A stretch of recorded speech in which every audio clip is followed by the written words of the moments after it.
What's going on in America today? Why are we over our heads in debt? Why can't the politicians bring debt under control? Why are so many people, often both parents now, working at low-paying, dead-end jobs and still making do with less? What's the future of the American economy and way of life?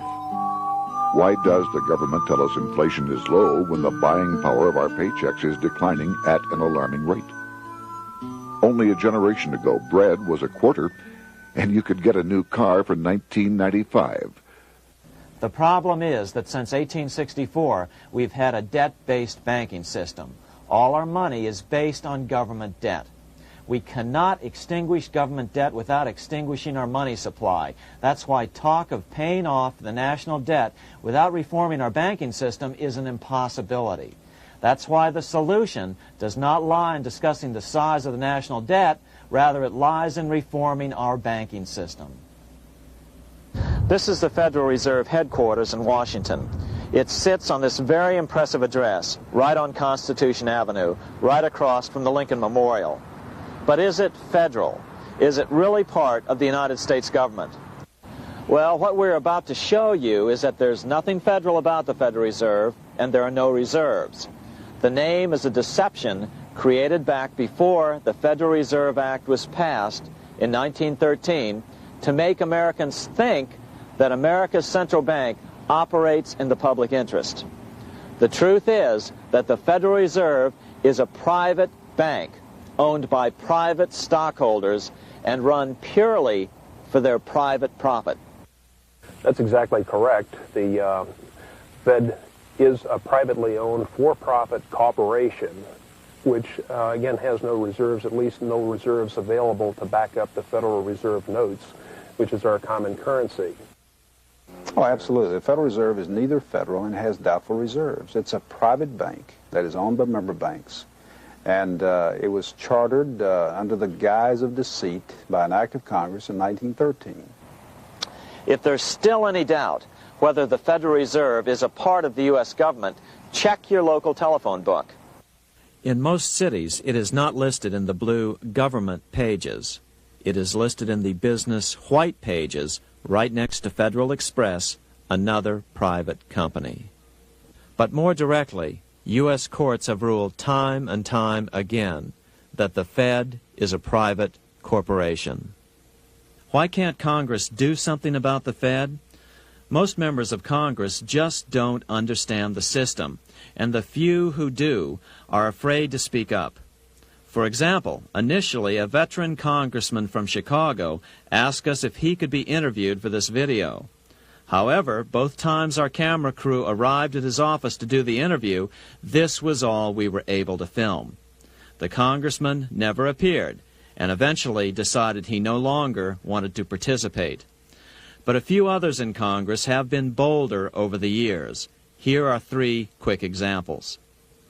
In 1923, Representative Charles A. Lindbergh, a Republican from Minnesota, and father of the famed aviator Lucky Lindy, put it this way: the financial system has been turned over to the Federal Reserve Board. That board administers the finance system by authority of a purely profiteering group.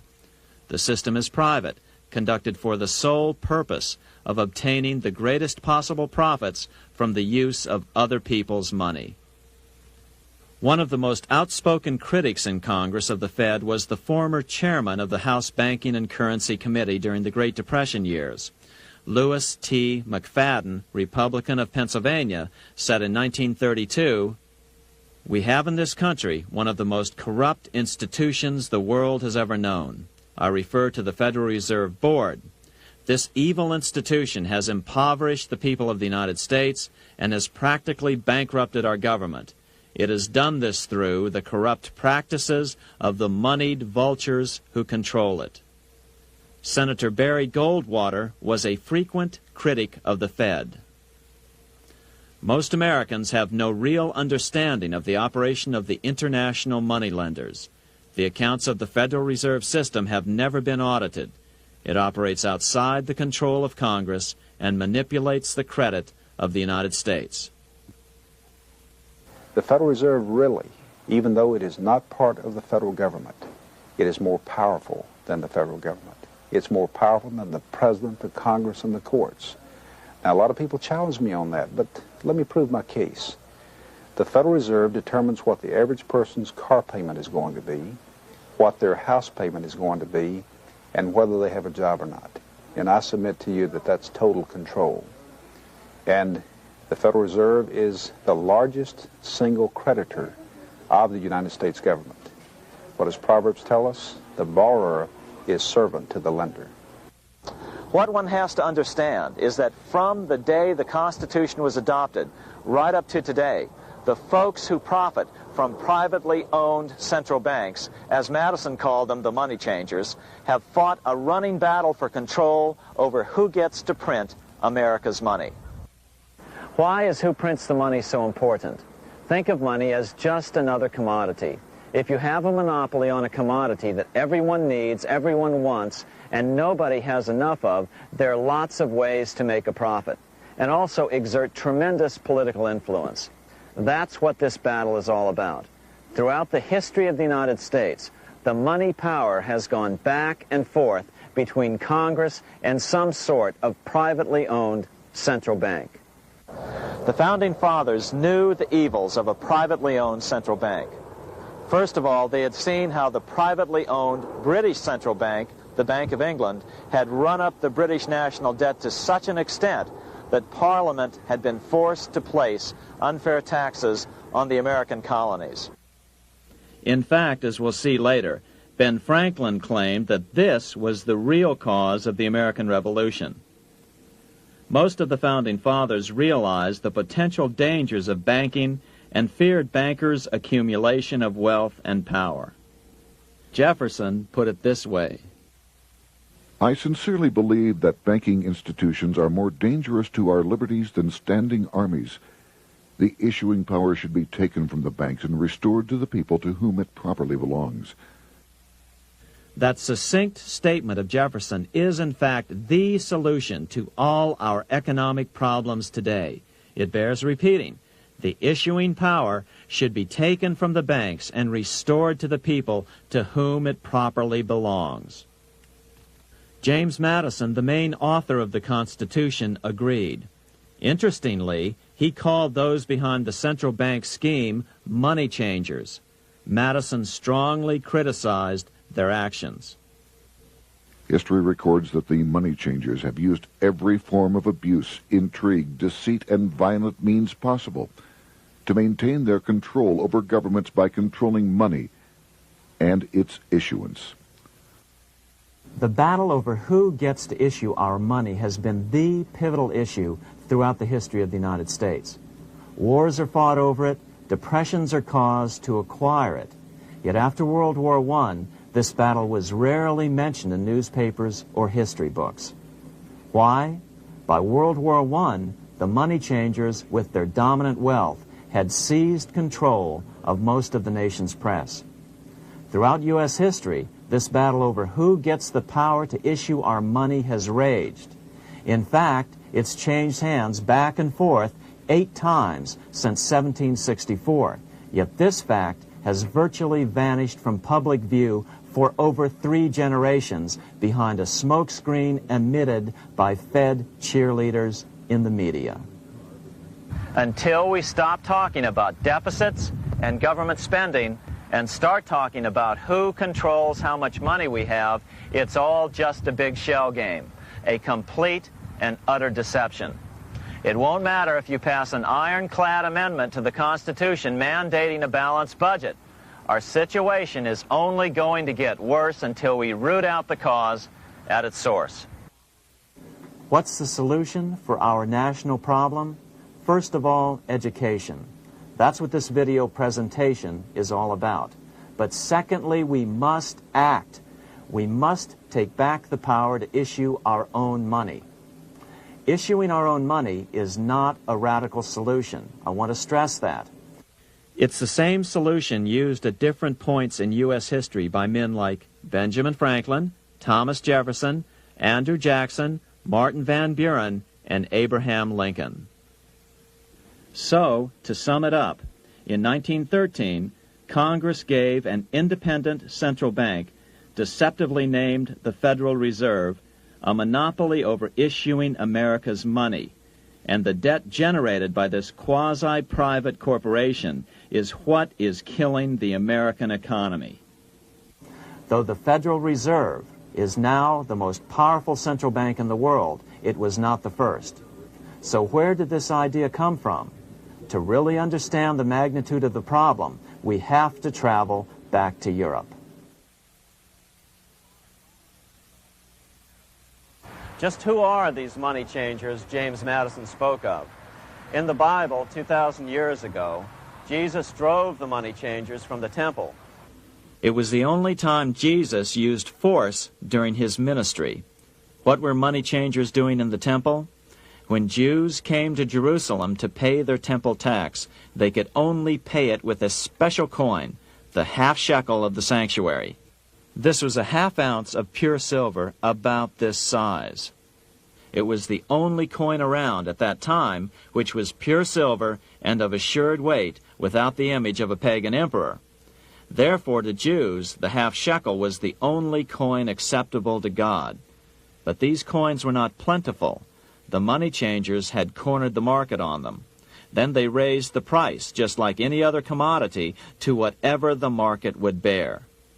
In other words, money changers were making exorbitant profits because they held a virtual monopoly on money.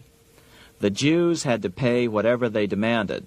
To Jesus, this totally violated the sanctity of God's house.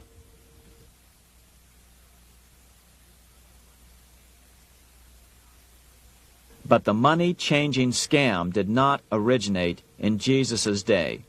200 years before Christ, Rome was having trouble with money changers. 2 early Roman emperors had tried to diminish the power of the money changers by reforming usury laws and limiting land ownership to 500 acres. They were both assassinated. In 48 BC, Julius Caesar took back the power to coin money from the money changers and minted coins for the benefit of all. With this new, plentiful supply of money, he built great public works projects. By making money plentiful, Caesar won the love of the common man. But the money changers hated him. Some believe this was an important factor in Caesar's assassination. One thing is for sure, with the death of Caesar came the demise of plentiful money in Rome. Taxes increased, as did corruption. Just as in the case of America today, usury and debased coin became the rule. Eventually, the Roman money supply was reduced by 90%. As a result, the common people lost their lands and their homes, just as is about to happen soon in America. With the demise of plentiful money, the masses lost confidence in the Roman government and refused to support it. Rome plunged into the gloom of the Dark Ages.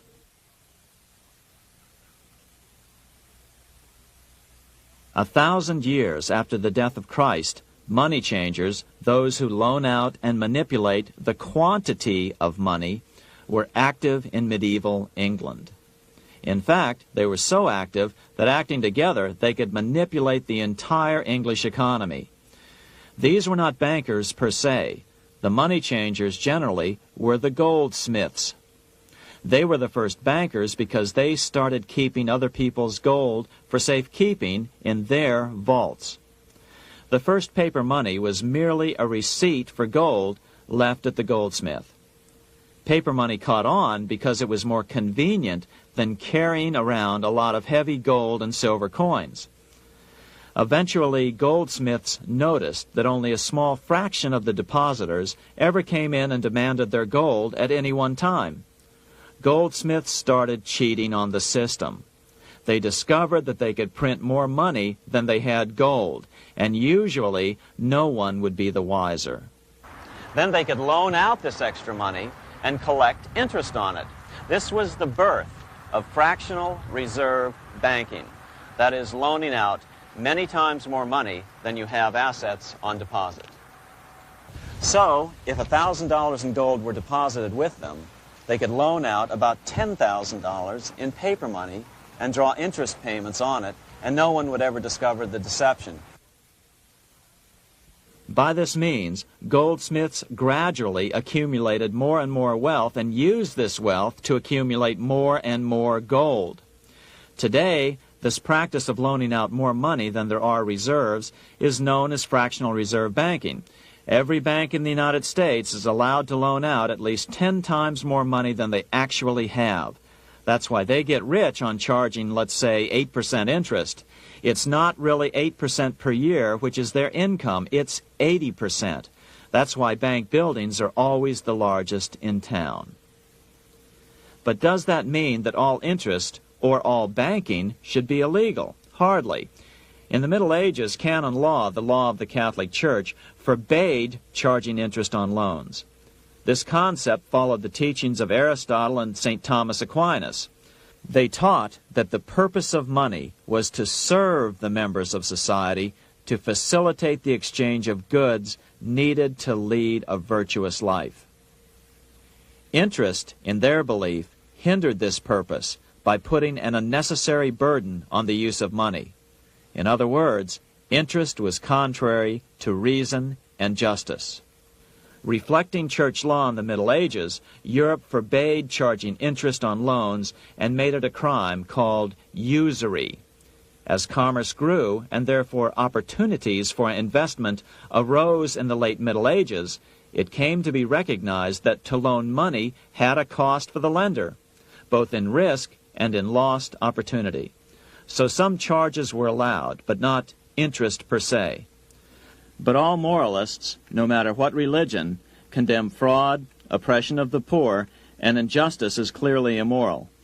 As we will see, fractional reserve lending is rooted in a fraud, results in widespread poverty, and reduces the value of everyone else's money. The ancient goldsmiths discovered that extra profits could be made by rowing the economy between easy money and tight money. When they made money easier to borrow, then the amount of money in circulation expanded. Money was plentiful. People took out more loans to expand their businesses. But then the money changers would tighten the money supply. They would make loans more difficult to get. What would happen? Just what happens today. A certain percentage of people could not repay their previous loans and could not take out new loans to repay the old ones. Therefore, they went bankrupt and had to sell their assets to the goldsmiths for pennies on the dollar. The same thing is still going on today. Only today, we call this rowing of the economy up and down the business cycle. Like Julius Caesar, King Henry I of England finally resolved to take the money power away from the goldsmiths about 1100 A.D. Henry could have used anything as money, seashells, feathers, or even yak dung, as is often done in remote Tibetan provinces. But he invented one of the most unusual money systems in history. It was called the tally stick system. Here I have one of the few surviving examples of this form of British money, which lasted 726 years until 1826, a tally stick. The tally system was adopted to avoid the monetary manipulation of the goldsmiths. Tally sticks were money fabricated out of sticks of polished wood. Notches were cut along one edge of the stick to indicate the denominations. Then the stick was split lengthwise through the notches so that both pieces still had a record of the notches. The king kept one half to protect against counterfeiting. Then he would spend the other half into the economy and they would circulate as money. This particular tally stick is huge. It represented 25,000 pounds. One of the original stockholders in the Bank of England purchased his original shares with this stick. In other words, he bought shares in the world's richest and most powerful corporation with a stick of wood. It's ironic that after its formation in 1694, the Bank of England attacked the tally stick system because it was money outside the power of the money changers, just as King Henry had wanted it to be. Why do people accept sticks of wood for money? That's a great question. Throughout history, people traded anything they thought had value and used as money. You see, the secret is that money is only what people agree on to use as money. What's our paper money today? It's really just paper. But here's the trick. King Henry ordered that tally sticks had to be used to pay the king's taxes. This built-in demand for tally sticks immediately made them circulate and be accepted as money. And they worked well. In fact, no other form of money has worked so well for so long as tally sticks. Keep in mind, the British Empire was built under the tally stick system. The tally stick system succeeded despite the fact that the money changers constantly attacked it by offering the metal coin system as competition. In other words, metal coins never went completely out of circulation, but tally sticks hung on because they were good for the payment of taxes. Finally, in the 1500s, King Henry VIII relaxed the laws concerning usury, and the money changers wasted no time reasserting themselves. They quickly made their gold and silver money plentiful for a few decades. But when Queen Mary took the throne and tightened the usury laws again, the money changers renewed the hoarding of gold and silver coins, forcing the economy to plummet. When Queen Mary's sister, Queen Elizabeth I, took the throne, she was determined to regain control over English money. Her solution was to issue gold and silver coins from the public treasury and take the control over the money supply away from the money changers. Although control over money was not the only cause of the English Revolution in 1642, religious differences fueled the conflict. Monetary policy played a major role. Financed by the money changers, Oliver Cromwell finally overthrew King Charles, purged the Parliament, and put the king to death. The money changers were immediately allowed to consolidate their financial power. The result was that for the next 50 years, the money changers plunged Great Britain into a series of costly wars. They took over a square mile of property in the center of London, known as the City of London. This area today is still known as one of the 3 predominant financial centers of the world. Conflicts with the Stuart kings led the money changers in England to combine with those in the Netherlands to finance the invasion of William of Orange, who overthrew the Stuarts in 1688 and took the English throne.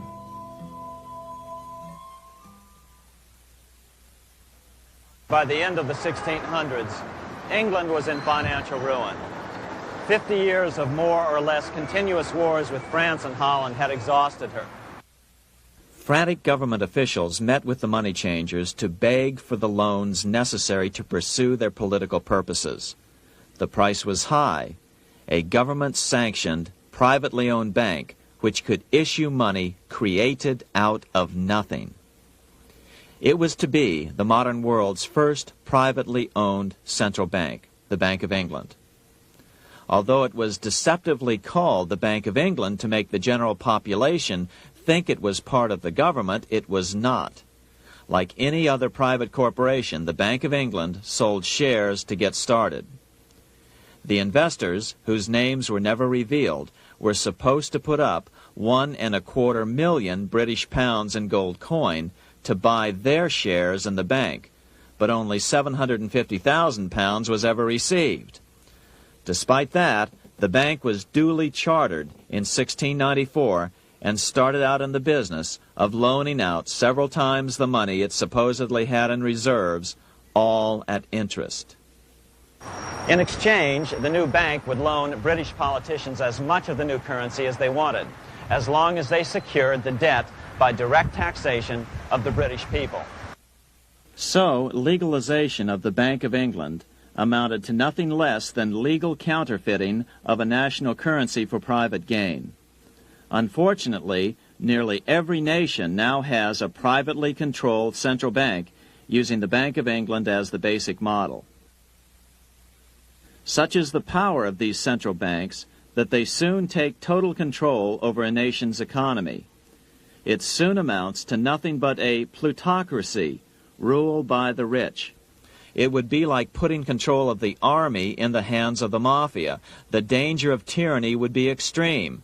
Yes, we need central banks. No, we do not need them in private hands. The central bank scam is really a hidden tax. The nation sells bonds to the central bank to pay for things it does not have the political will to raise taxes to pay for. But the bonds are purchased with money the central bank creates out of nothing. More money in circulation makes your money worth less. The government gets as much money as it needs, and the people pay for it in inflation. The beauty of the plan is that not one person in 1,000 can figure it out because it's usually hidden behind complex-sounding economics gibberish. With the formation of the Bank of England, the nation was soon awash in money. Prices throughout the country doubled. Massive loans were granted for just about any wild scheme. One venture proposed to drain the Red Sea to recover gold supposedly lost when the Egyptian army drowned pursuing Moses and the Israelites. By 1698, government debt grew from the initial £1.25 million to £16 million.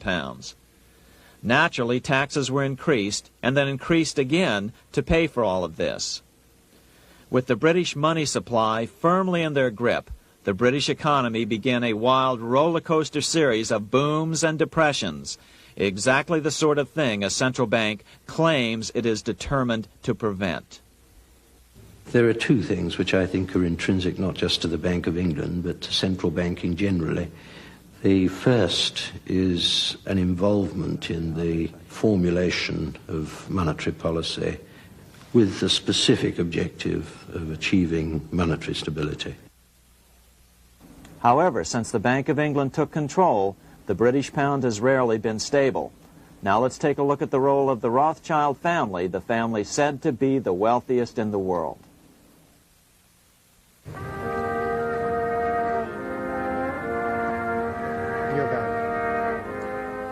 This is Frankfurt, Germany. 50 years after the Bank of England opened its doors, a goldsmith named Amschel Moses Bauer opened a coin shop, a counting house, in 1743. And over the door he placed a sign depicting a Roman eagle on a red shield. The shop became known as the Red Shield Firm, or in German, Rothschild. When his son, Amschel Meyer Bauer, inherited the business, he decided to change his name to Rothschild.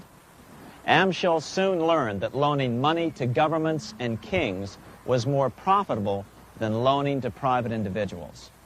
Not only were the loans bigger, but they were secured by the nation's taxes. Mayer Rothschild had 5 sons. He trained them all in the skills of money creation, then sent them out to the major capitals of Europe to open branch offices of the family banking business. His first son, Amschel Meyer, stayed in Frankfurt to mind the hometown bank. His second son, Solomon, was sent to Vienna. His third son, Nathan, was clearly the most clever. He was sent to London at age 21 in 1798, 100 years after the founding of the Bank of England.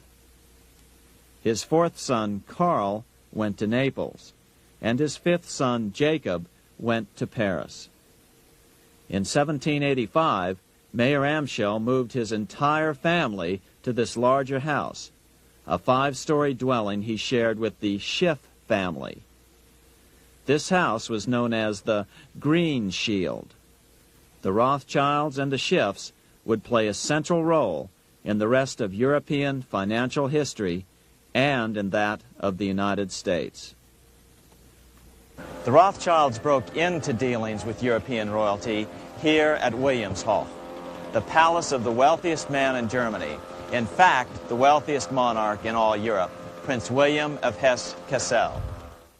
At first, the Rothschilds were only helping William speculate in precious coins. But when Napoleon chased Prince William into exile, he sent £550,000, a gigantic sum at that time, to Nathan Rothschild in London with instructions for him to buy consols, British government bonds, also called government stock. But Rothschild used the money for his own purposes. With Napoleon on the loose, the opportunities of wartime investments were nearly limitless. William returned here sometime prior to the Battle of Waterloo in 1815. He summoned Rothschild and demanded his money back.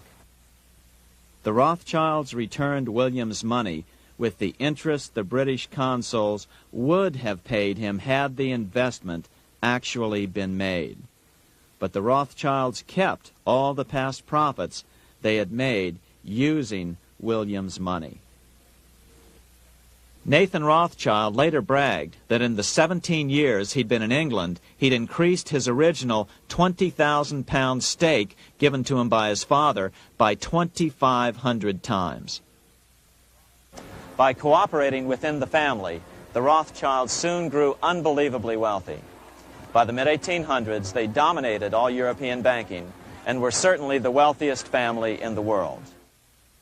They financed Cecil Rhodes, making it possible for him to establish a monopoly over the diamond and gold fields of South Africa.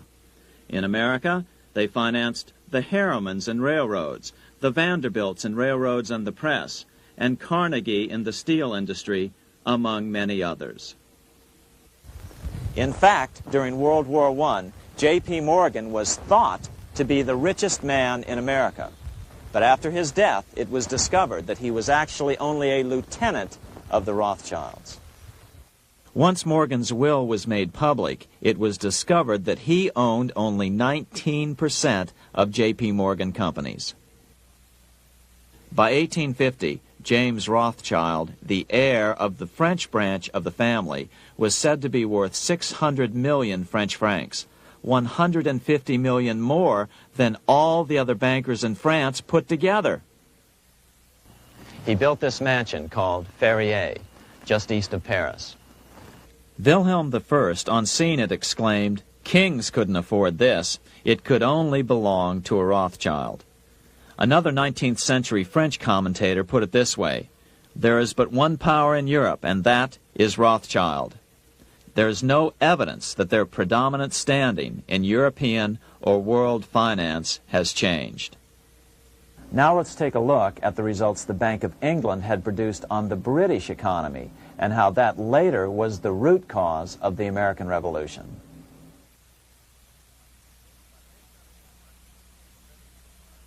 By the mid-1700s, the British Empire was nearing its height of power around the world. But Britain had fought 4 costly wars in Europe since the creation of their privately owned central bank, the Bank of England. The cost had been high. To finance these wars, the British Parliament here had borrowed heavily from the bank. By the mid-1700s, the government's debt here in Britain was £140 million, a staggering sum for those days. Consequently, the British government embarked on a program of trying to raise revenues from their American colonies in order to make their interest payments to the bank. But in America, it was a different story. The scourge of a privately owned central bank had not yet hit. This is Independence Hall in Philadelphia, where the Declaration of Independence and Constitution were signed. In the mid-1700s, pre-revolutionary America was still relatively poor. There was a severe shortage of precious metal coins to trade for goods, so the early colonists were forced to experiment with printing their own homegrown paper money. Some of these experiments were successful. Franklin was a big supporter of the colonies printing their own paper money. In 1757, Franklin was sent to London. He ended up staying for the next 18 years here, nearly until the start of the American Revolution. During this period, the American colonies began to issue their own money. Called colonial scrip, the endeavor was very successful. It provided a reliable medium of exchange, and it also helped to provide a feeling of unity between the colonies. Remember, colonial scrip was just paper money, debt-free money, printed in the public interest, and not backed by gold or silver coin. In other words, it was a totally fiat currency. One day, officials of the Bank of England asked Franklin how he would account for the newfound prosperity of the colonies. Without hesitation, he replied, "That is simple. In the colonies we issue our own money. It is called colonial scrip. We issue it in proper proportion to the demands of trade and industry to make the products pass easily from the producers to the consumers. In this manner, creating for ourselves our own paper money, we control its purchasing power, and we have no interest to pay to no one."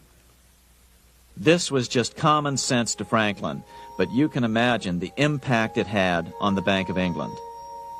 America had learned the secret of money, and that genie had to be returned to its bottle as soon as possible.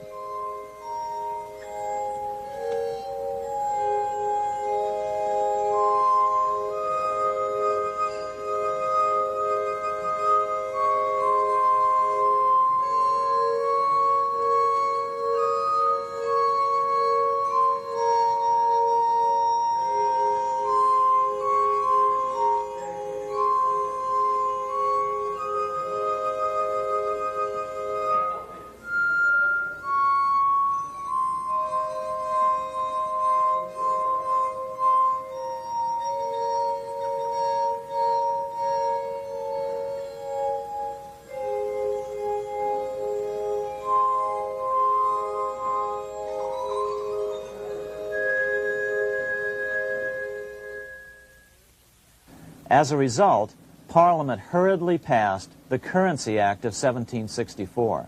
This prohibited colonial officials from issuing their own money and ordered them to pay all future taxes in gold or silver coins. In other words, it forced the colonies on a gold or silver standard. For those who still believe that a gold standard is the answer for America's current monetary problems, look what happened to America after that. Writing in his autobiography, Franklin said, "In 1 year, the conditions were so reversed that the era of prosperity ended and a depression set in to such an extent that the streets of the colonies were filled with unemployed." Franklin claims that this was even the basic cause for the American Revolution. As Franklin put it in his autobiography, The colonies would gladly have borne a little tax on tea and other matters had it not been that England took away from the colonies their money, which created unemployment and dissatisfaction. The inability of the colonists to get the power to issue their own money permanently out of the hands of George III and the international bankers was the prime reason for the Revolutionary War. By the time the first shots were fired in Lexington, Massachusetts, on April 19, 1775, the colonies had been drained of gold and silver coin by British taxation. As a result, the Continental government had no choice but to print money to finance the war.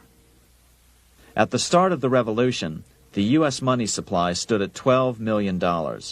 By the end of the war, it was nearly $500 million. As a result, the currency was virtually worthless. Shoes sold for $5,000 a pair. Colonial scrip had worked because just enough was issued to facilitate trade. As George Washington lamented, "A wagon load of money will scarcely purchase a wagon load of provisions." Today, those who support a gold-backed currency point to this period during the Revolution to demonstrate the evils of a fiat currency. But remember, the same currency had worked so well 20 years earlier during times of peace that the Bank of England had Parliament outlaw it.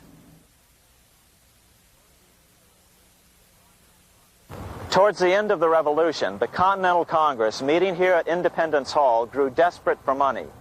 In 1781, they allowed Robert Morris, their financial superintendent, to open a privately owned central bank.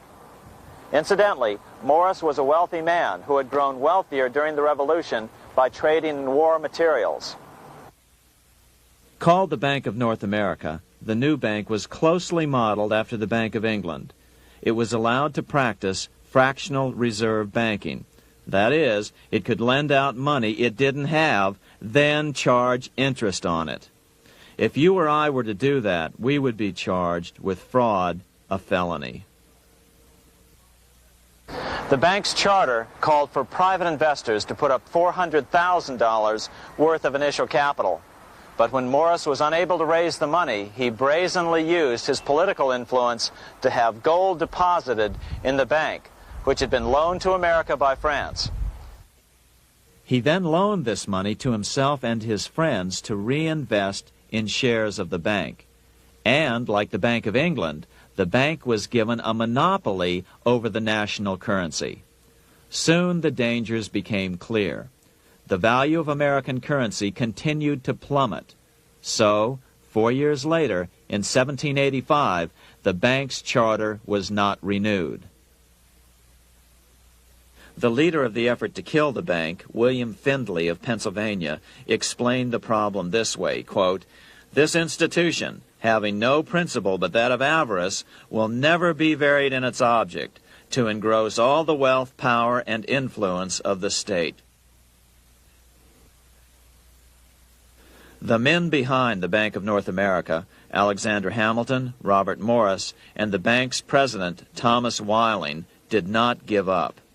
Only 6 years later, Hamilton, then Secretary of the Treasury, and his mentor, Morris, rammed a new privately owned central bank through the new Congress.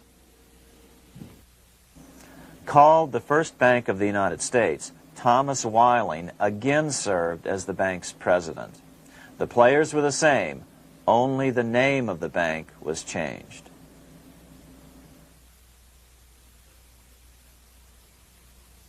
In 1787, colonial leaders assembled in Philadelphia to replace the ailing Articles of Confederation. As we saw earlier, both Thomas Jefferson and James Madison were unalterably opposed to a privately owned central bank. They had seen the problems caused by the Bank of England. They wanted nothing of it. As Jefferson later put it, "If the American people ever allow private banks to control the issue of their currency, first by inflation, then by deflation, the banks and the corporations which grow up around them will deprive the people of all property until their children wake up homeless on the continent their fathers conquered." During the debate over the future monetary system, another one of the founding fathers, Gouverneur Morris, castigated the motivations of the owners of the Bank of North America. Gouverneur Morris headed the committee that wrote the final draft of the Constitution. Morris knew the motivations of the bank well. Along with his old boss, Robert Morris, Gouverneur Morris and Alexander Hamilton were the ones who had presented the original plan for the Bank of North America to the Continental Congress in the last year of the Revolution. In a letter he wrote to James Madison on July 2nd, 1787, Gouverneur Morris revealed what was really going on. "The rich will strive to establish their dominion and enslave the rest. They always did. They always will. They will have the same effect here as elsewhere if we do not, by the power of government, keep them in their proper spheres." Despite the defection of Gouverneur Morris from the ranks of the bank, Hamilton, Robert Morris, Thomas Weiling, and their European backers were not about to give up. They convinced the bulk of the delegates to the Constitutional Convention to not give Congress the power to issue paper money. Most of the delegates were still reeling from the wild inflation of the paper currency during the Revolution. They had forgotten how well colonial scrip had worked before the war. But the Bank of England had not. The money changers could not stand to have America printing her own money again. So the Constitution is silent on the matter. This grievous defect left the door wide open for the money changers, just as they had planned.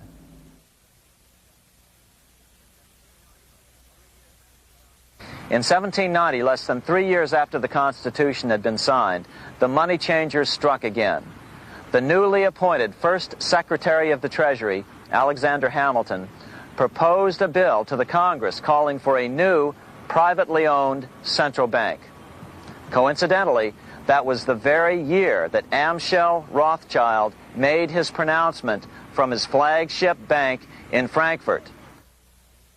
Let me issue and control a nation's money, and I care not who writes the laws.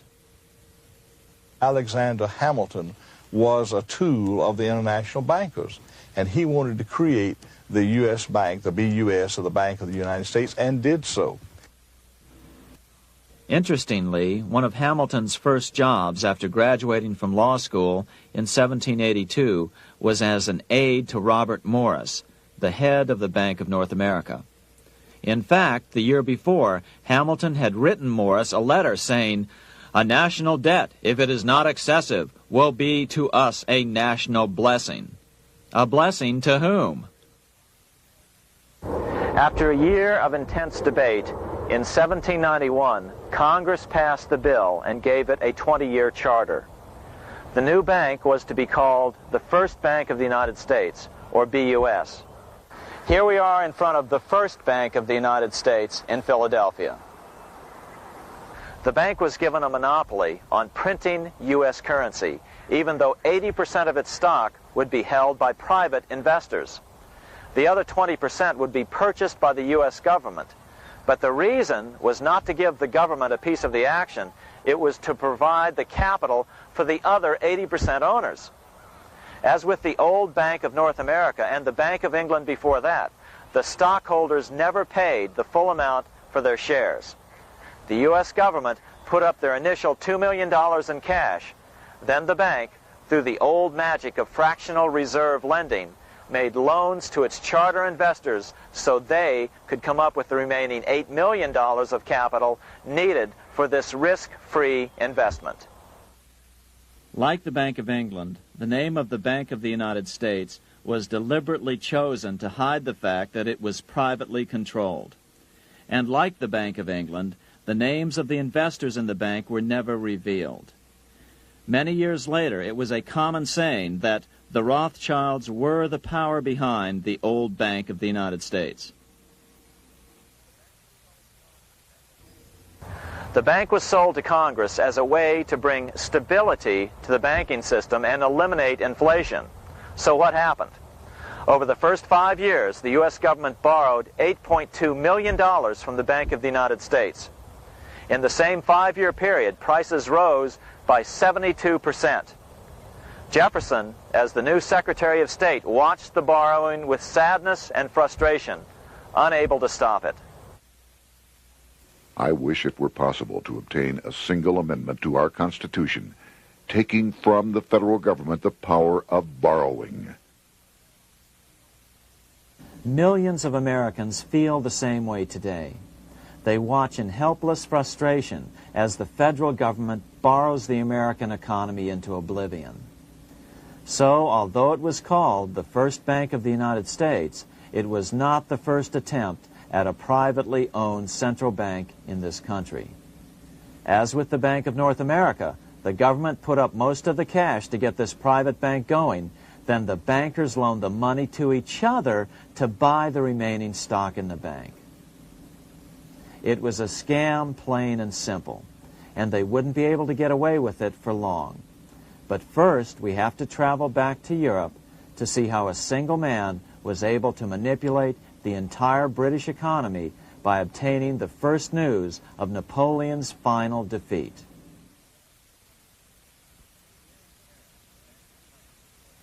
Here in Paris, the Bank of France was organized in 1800, just like the Bank of England. But Napoleon decided France had to break free of debt, and he never trusted the Bank of France. He declared that when a government is dependent upon bankers for money, the bankers, not the leaders of the government, are in control. The hand that gives is above the hand that takes. Money has no motherland.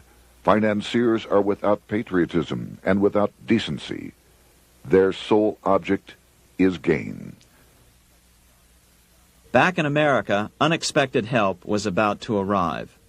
In 1800, Thomas Jefferson narrowly defeated John Adams to become the third president of the United States. By 1803, Jefferson and Napoleon had struck a deal. The U.S. would give Napoleon $3 million in gold in exchange for a huge chunk of territory west of the Mississippi River, the Louisiana Purchase. With that $3 million, Napoleon quickly forged an army and set off across Europe, conquering everything in his path. But the Bank of England quickly rose to oppose him. They financed every nation in his path, reaping the enormous profits of war. Prussia, Austria, and finally Russia all went heavily into debt in a futile attempt to stop Napoleon. 4 years later, with the main French army in Russia, 30-year-old Nathan Rothschild, the head of the London office of the Rothschild family, personally took charge of a bold plan to smuggle a much-needed shipment of gold right through France to finance an attack by the Duke of Wellington from Spain. Nathan later bragged at a dinner party in London that it was the best business he'd ever done. Little did he know that he would do much better business in the near future. Wellington's attacks from the south and other defeats eventually forced Napoleon to abdicate, and Louis XVIII was crowned king. Napoleon was exiled to Elba, a tiny island off the coast of Italy, supposedly exiled from France forever. While Napoleon was in exile on Elba, temporarily defeated by England with the financial help of the Rothschilds, America was trying to break free of its central bank as well.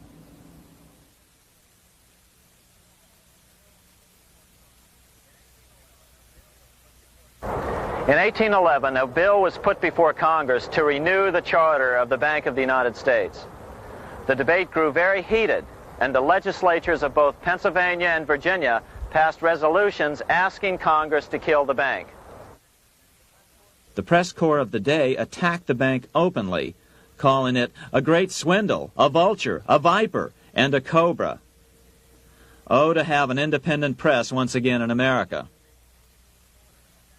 A congressman named P.B. Porter attacked the bank from the floor of Congress, saying if the bank's charter was renewed, Congress, quote, will have planted in the bosom of this Constitution a viper, which one day or another will sting the liberties of this country to the heart, close quote. Prospects didn't look that good for the bank. Some writers have even claimed that Nathan Rothschild warned that the United States would find itself involved in a most disastrous war if the bank's charter were not renewed. But it wasn't enough. When the smoke had cleared, the renewal bill was defeated by a single vote in the House and was deadlocked in the Senate. By now, America's fourth president, James Madison, was in the White House. Remember, Madison was a staunch opponent of the bank. His vice president, George Clinton, broke a tie in the Senate and sent the bank into oblivion. Within 5 months, England attacked the U.S., and the War of 1812 was on.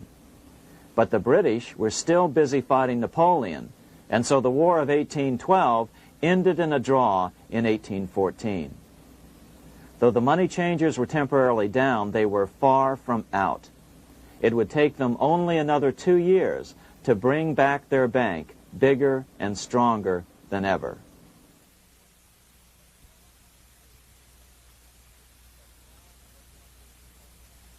But now let's return to Napoleon, because nothing else in history more aptly demonstrates the ingenuity of the Rothschild family than their control of the British stock market after Waterloo. In 1815, a year after the end of the War of 1812 in America, Napoleon escaped his exile and returned to Paris. French troops were sent out to capture him, but such was his charisma that the soldiers rallied around their old leader and hailed him as their emperor once again. In March of 1815, Napoleon equipped an army which Britain's Duke of Wellington defeated less than 90 days later at Waterloo. Some writers claim Napoleon borrowed £5 million from the Bank of England to rearm, but it appears these funds actually came from the Ouvard banking house in Paris. Nevertheless, from about this point on, it was not unusual for privately controlled central banks to finance both sides in a war. Why would a central bank finance opposing sides in a war? Because war is the biggest debt generator of them all. A nation will borrow any amount for victory. The ultimate loser is loaned just enough to hold out the vain hope of victory, and the ultimate winner is given enough to win. Besides, such loans are usually conditioned upon the guarantee that the victor will honor the debts of the vanquished.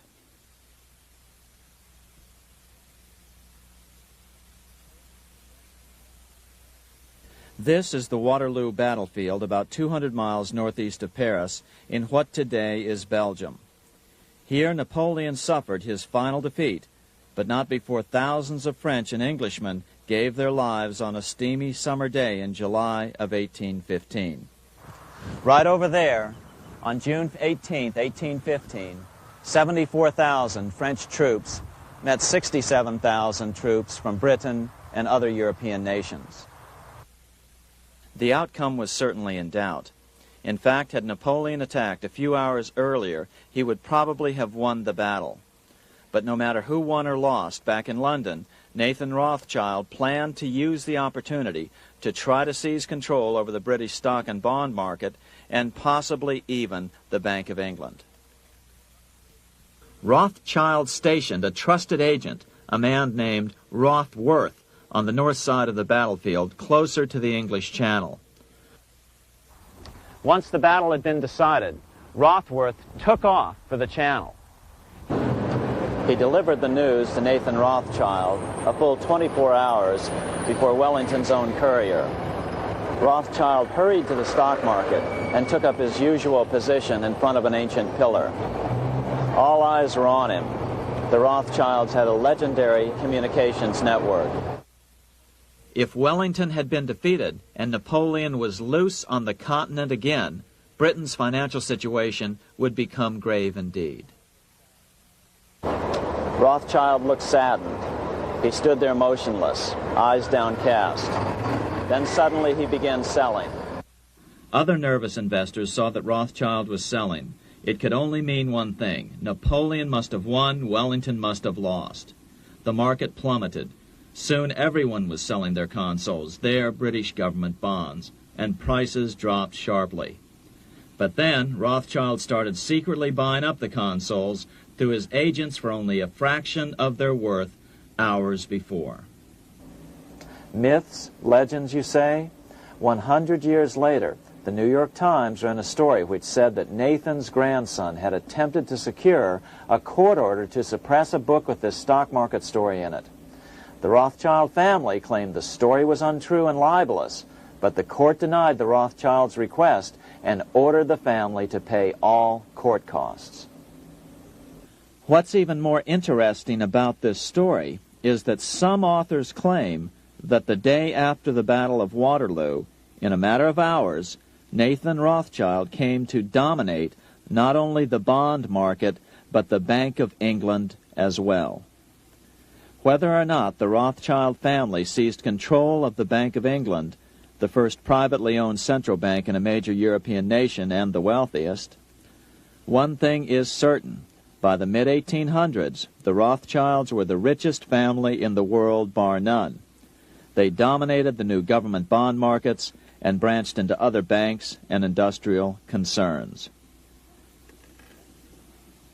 In fact, the rest of the 19th century was known as the Age of the Rothschilds. Despite this overwhelming wealth, the family has generally cultivated an aura of invisibility. Although the family controls scores of industrial, commercial, mining, and tourist corporations, only a handful bear the Rothschild name. By the end of the 19th century, one expert estimated that the Rothschild family controlled half the wealth of the world. Whatever the extent of their vast wealth, it is reasonable to assume that their percentage of the world's wealth has increased since then. But since the turn of the century, the Rothschilds have cultivated the notion that their power has somehow waned even as their wealth increases.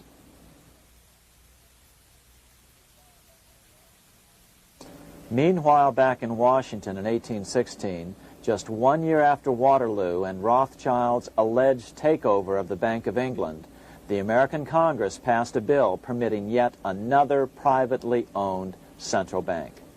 This bank was called the Second Bank of the United States. The new bank's charter was a copy of the previous bank's.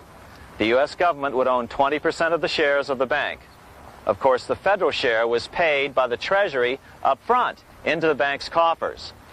Then, through the magic of fractional reserve lending, it was transformed into loans to private investors who then bought the remaining 80% of the shares. Just as before, the primary stockholders remained a secret. But it is known that the largest block of shares, about 1/3 of the total, were sold to foreigners. As one observer put it, it is certainly no exaggeration to say that the Second Bank of the United States was rooted as deeply in Britain as it was in America. So, by 1816, some authors claim the Rothschilds had taken control over the Bank of England and backed a new, privately owned central bank in America as well.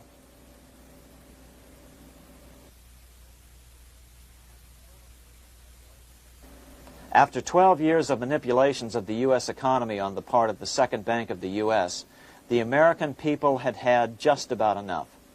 Opponents of the bank nominated a dignified senator from Tennessee, Andrew Jackson, the hero of the Battle of New Orleans, to run for president.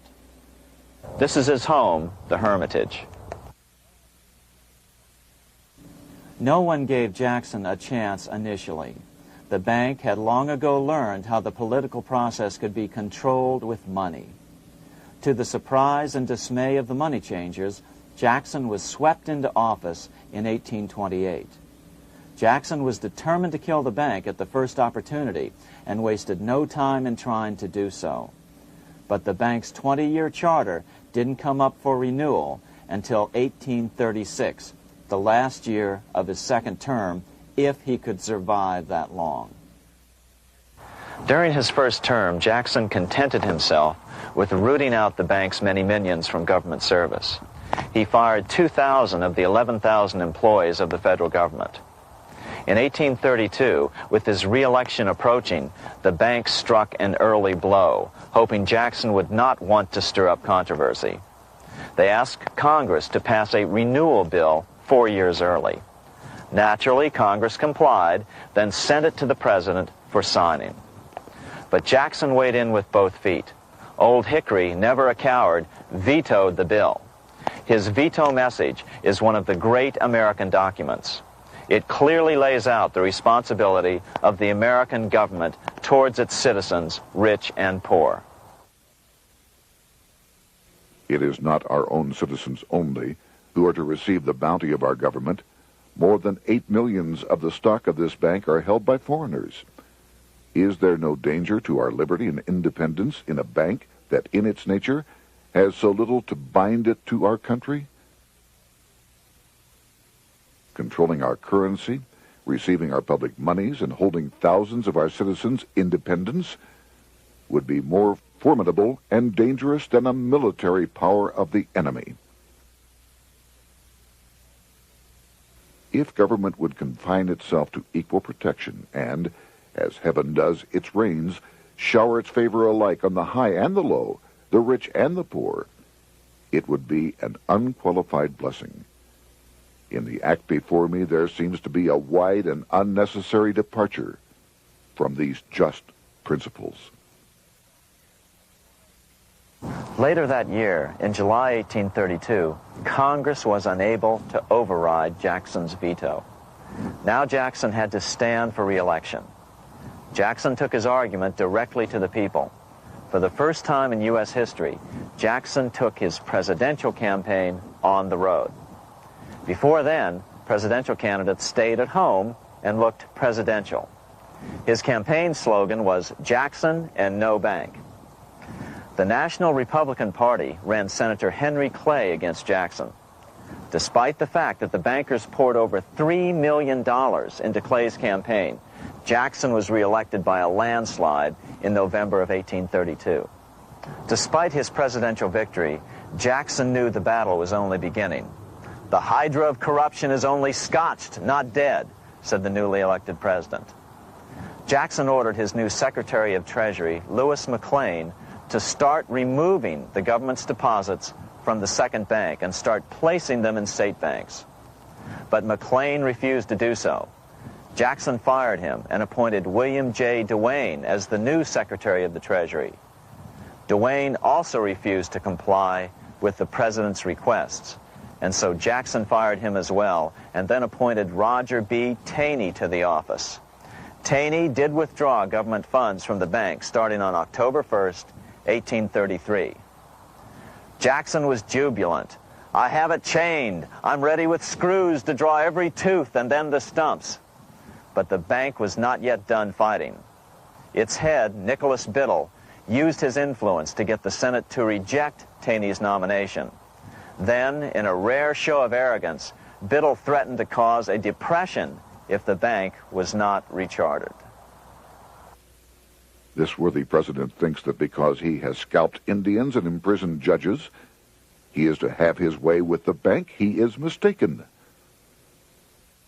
Next, in an unbelievable fit of honesty for a central banker, Biddle admitted that the bank was going to make money scarce to force Congress to restore the bank. Nothing but widespread suffering will produce any effect on Congress. Our only safety is in pursuing a steady course of firm restriction, and I have no doubt that such a course will ultimately lead to restoration of the currency and the recharter of the bank. What a stunning revelation. Here was the pure truth, revealed with shocking clarity.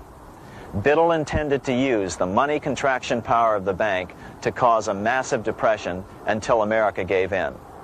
Unfortunately, this has happened time and time again throughout U.S. history and is about to happen again in today's world. Nicholas Biddle made good on his threat.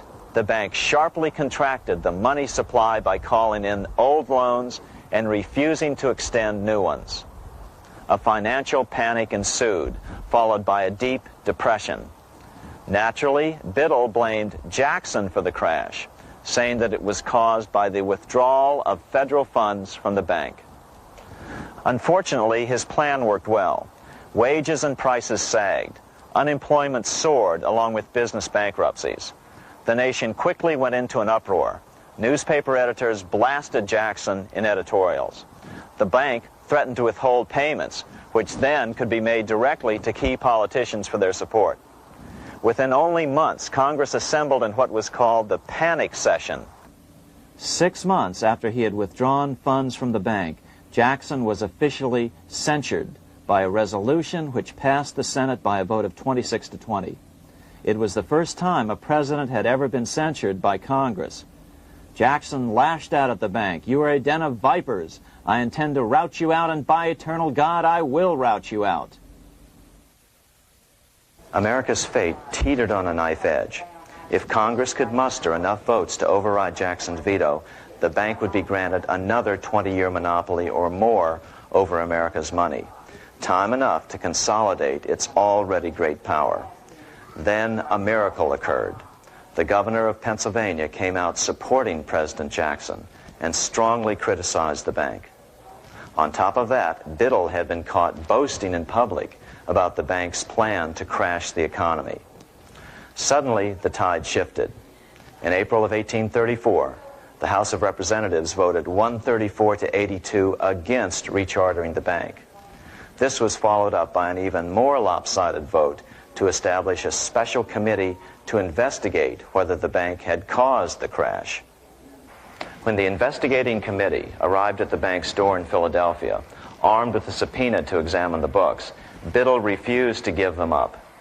Nor would he allow inspection of correspondence with congressmen relating to their personal loans and advances he'd made to them. He also refused to testify before the committee back in Washington. On January 8th, 1835, Jackson paid off the final installment on the national debt, which had been necessitated by allowing the banks to issue currency for government bonds rather than simply issuing treasury notes without such debt. He was the only president to ever pay off the debt. A few weeks later, on January 30th, 1835, an assassin by the name of Richard Lawrence tried to shoot President Jackson, but by the grace of God, both pistols misfired. Lawrence was later found not guilty by reason of insanity. After his release, he bragged to friends that powerful people in Europe had put him up to the task and promised to protect him if he were caught. The following year, when its charter ran out, the Second Bank of the United States ceased functioning as the nation's central bank. Biddle was later arrested and charged with fraud. He was tried and acquitted, but died shortly thereafter while still tied up in civil suits. After his second term as president, Jackson retired here to the Hermitage outside of Nashville to live out his life. He is still remembered here for his determination to kill the bank.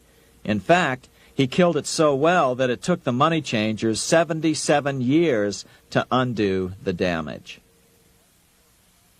When asked what his most important accomplishment had been, Jackson replied, "I killed the bank." Unfortunately, even Jackson failed to grasp the entire picture and its root cause. Although Jackson had killed the central bank, the most insidious weapon of the money changers, fractional reserve banking, remained in use by the numerous state-chartered banks. This fueled economic instability in the years before the Civil War. Still, the central bankers were out, and as a result, America thrived as it expanded westward. During this time, the principal money changers struggled to regain their lost centralized power, but to no avail. Then, finally, they reverted to the old central bankers' formula: war to create debt and dependency. If they couldn't get their central bank any other way, America could be brought to its knees by plunging it into a civil war, just as they had done in 1812 after the first Bank of the United States was not rechartered. 1 month after the inauguration of Abraham Lincoln, the first shots of the American Civil War were fired here at Fort Sumter, South Carolina, on April 12, 1861. Certainly slavery was a cause for the Civil War, but not the primary cause. Lincoln knew that the economy of the South depended upon slavery, and so before the Civil War, he had no intention of eliminating it. Lincoln had put it this way in his inaugural address only 1 month earlier. I have no purpose, directly or indirectly, to interfere with the institution of slavery in the states where it now exists. I believe I have no lawful right to do so, and I have no inclination to do so. Even after the first shots were fired here at Fort Sumter, Lincoln continued to insist that the Civil War was not about the issue of slavery. My paramount objective is to save the Union, and it is not either to save or destroy slavery. If I could save the Union without freeing any slave, I would do it. So what was the Civil War all about? There were many factors at play. Northern industrialists had used protective tariffs to prevent the southern states from buying cheaper European goods. Europe retaliated by stopping cotton imports from the South. The southern states were in a double financial bind. They were forced to pay more for most of the necessities of life, while their income from cotton exports plummeted. The South was angry. But there were other factors at work. The money changers were still stung by America's withdrawal from their control 25 years earlier. Since then, America's wildcat economy had made the nation rich, a bad example for the rest of the world. The central bankers now saw an opportunity to split the rich new nation, to divide and conquer by war. Was this just some sort of wild conspiracy theory at the time? Well, let's take a look at what a well-placed observer of the scene had to say at the time. His name was Otto von Bismarck, Chancellor of Germany, the man who united the German states a few years later. The division of the United States into federations of equal force was decided long before the Civil War by the high financial powers of Europe. These bankers were afraid that the United States, if they remained as one bloc and as one nation, would attain economic and financial independence which would upset their financial domination over the world. Within months after the first shots here at Fort Sumter, the central bankers loaned Napoleon III of France, the nephew of the Waterloo Napoleon, 210 million francs to seize Mexico and station troops along the southern border of the U.S., taking advantage of their war to violate the Monroe Doctrine and return Mexico to colonial rule. No matter what the outcome of the Civil War, a weakened America, heavily indebted to the money changers, would open up Central and South America once again to European colonization and domination. The very thing America's Monroe Doctrine had forbade in 1823. At the same time, Great Britain moved 11,000 troops into Canada and positioned them menacingly along America's northern border. The British fleet went to war alert should their quick intervention be called for. Lincoln knew he was in a double bind. That's why he agonized over the fate of the Union. There was a lot more to it than just differences between the North and the South.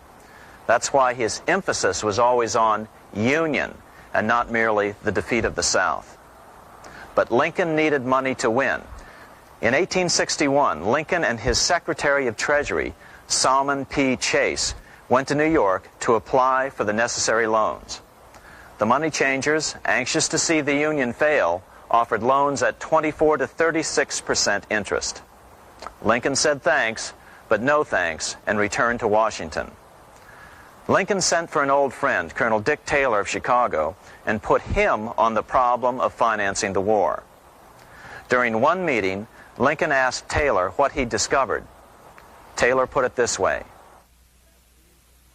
Why, Lincoln, that is easy. Just get Congress to pass a bill authorizing the printing of full legal tender Treasury notes, and pay your soldiers with them, and go ahead and win your war with them also. When Lincoln asked if the people of the United States would accept the notes, Taylor said, "The people, or anyone else, will not have any choice in the matter if you make them full legal tender. They will have the full sanction of the government and be just as good as any money, as Congress is given that express right by the Constitution." So that's exactly what Lincoln did. In 1862-63, he printed up $450 million worth of the new bills. In order to distinguish them from other banknotes in circulation, he printed them in green ink on the back side. That's why the notes were called greenbacks. With this new money, Lincoln paid the troops and bought their supplies. During the course of the war, nearly $450 million worth of greenbacks were printed at no interest to the federal government. Lincoln understood who was really pulling the strings and what was at stake for the American people. This is how he explained his rationale. The government should create, issue, and circulate all the currency and credit needed to satisfy the spending power of the government and the buying power of consumers. The privilege of creating and issuing money is not only the supreme prerogative of government, but it is the government's greatest creative opportunity. By the adoption of these principles, the taxpayers will be saved immense sums of interest. Money will cease to be master and become the servant of humanity.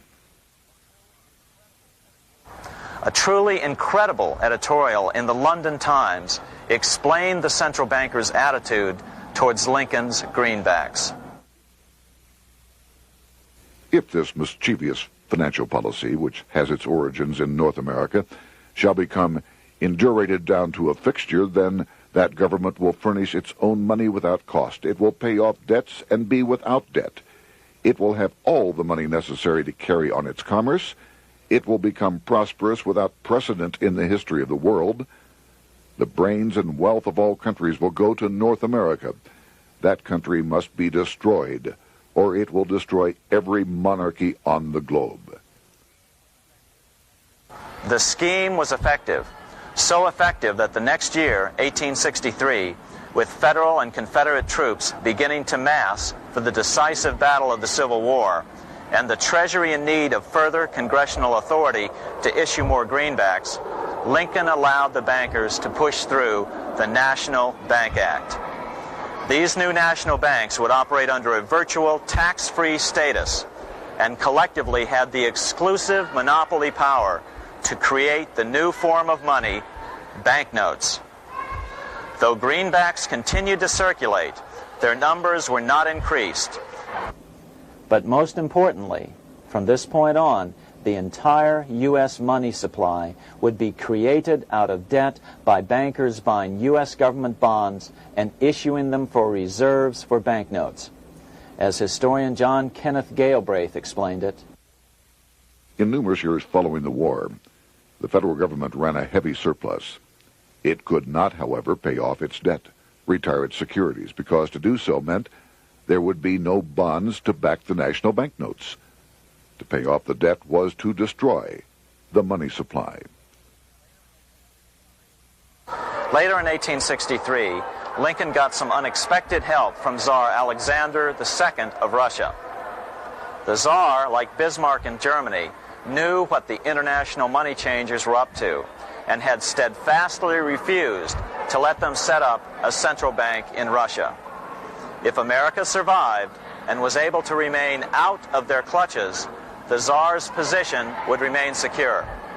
If the bankers were successful at dividing America and giving the pieces back to Great Britain and France, both nations under control of their central banks, eventually they would threaten Russia again.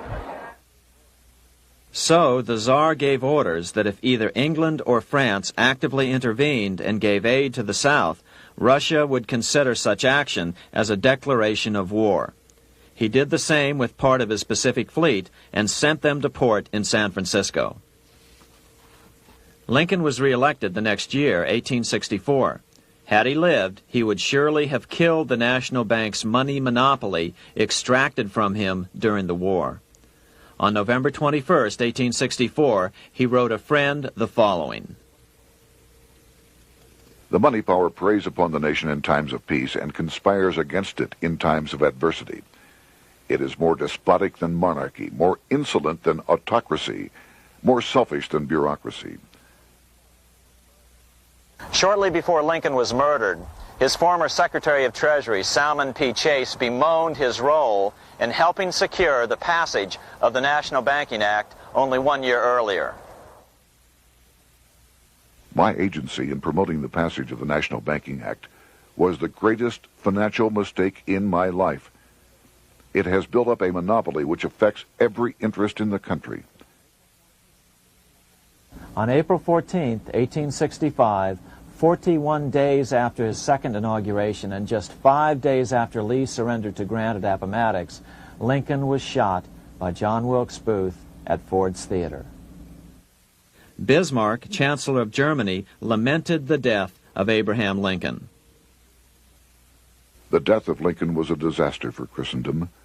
There was no man in the United States great enough to wear his boots. I fear that foreign bankers, with their craftiness and tortuous tricks, will entirely corrupt the exuberant riches of America and use it systematically to corrupt modern civilization. They will not hesitate to plunge the whole of Christendom into wars and chaos in order that the earth should become their inheritance. Bismarck well understood the money changers' plan. Allegations that international bankers were responsible for Lincoln's assassination surfaced in Canada 70 years later in 1934. Gerald G. McGeer, a popular and well-respected Canadian attorney, revealed this stunning charge in a 5-hour speech before the Canadian House of Commons, blasting Canada's debt-based money system. Remember, it was 1934, the height of the Great Depression, which was ravaging Canada as well. McGeer had obtained evidence deleted from the public record, provided to him by Secret Service agents at the trial of John Wilkes Booth, after Booth's death. McGeer said it showed that Booth was a mercenary working for the international bankers. According to an article in the Vancouver Sun of May 2nd, 1934, Abraham Lincoln, the martyred emancipator of the slaves, was assassinated through the machinations of a group representative of the international bankers who feared the United States president's national credit ambitions. There was only one group in the world at that time who had any reason to desire the death of Lincoln. They were the men opposed to his national currency program and who had fought him throughout the whole Civil War on his policy of greenback currency. Interestingly, McGeer claimed that Lincoln was assassinated not only because international bankers wanted to reestablish a central bank in America, but because they also wanted to base America's currency on gold. Gold they controlled.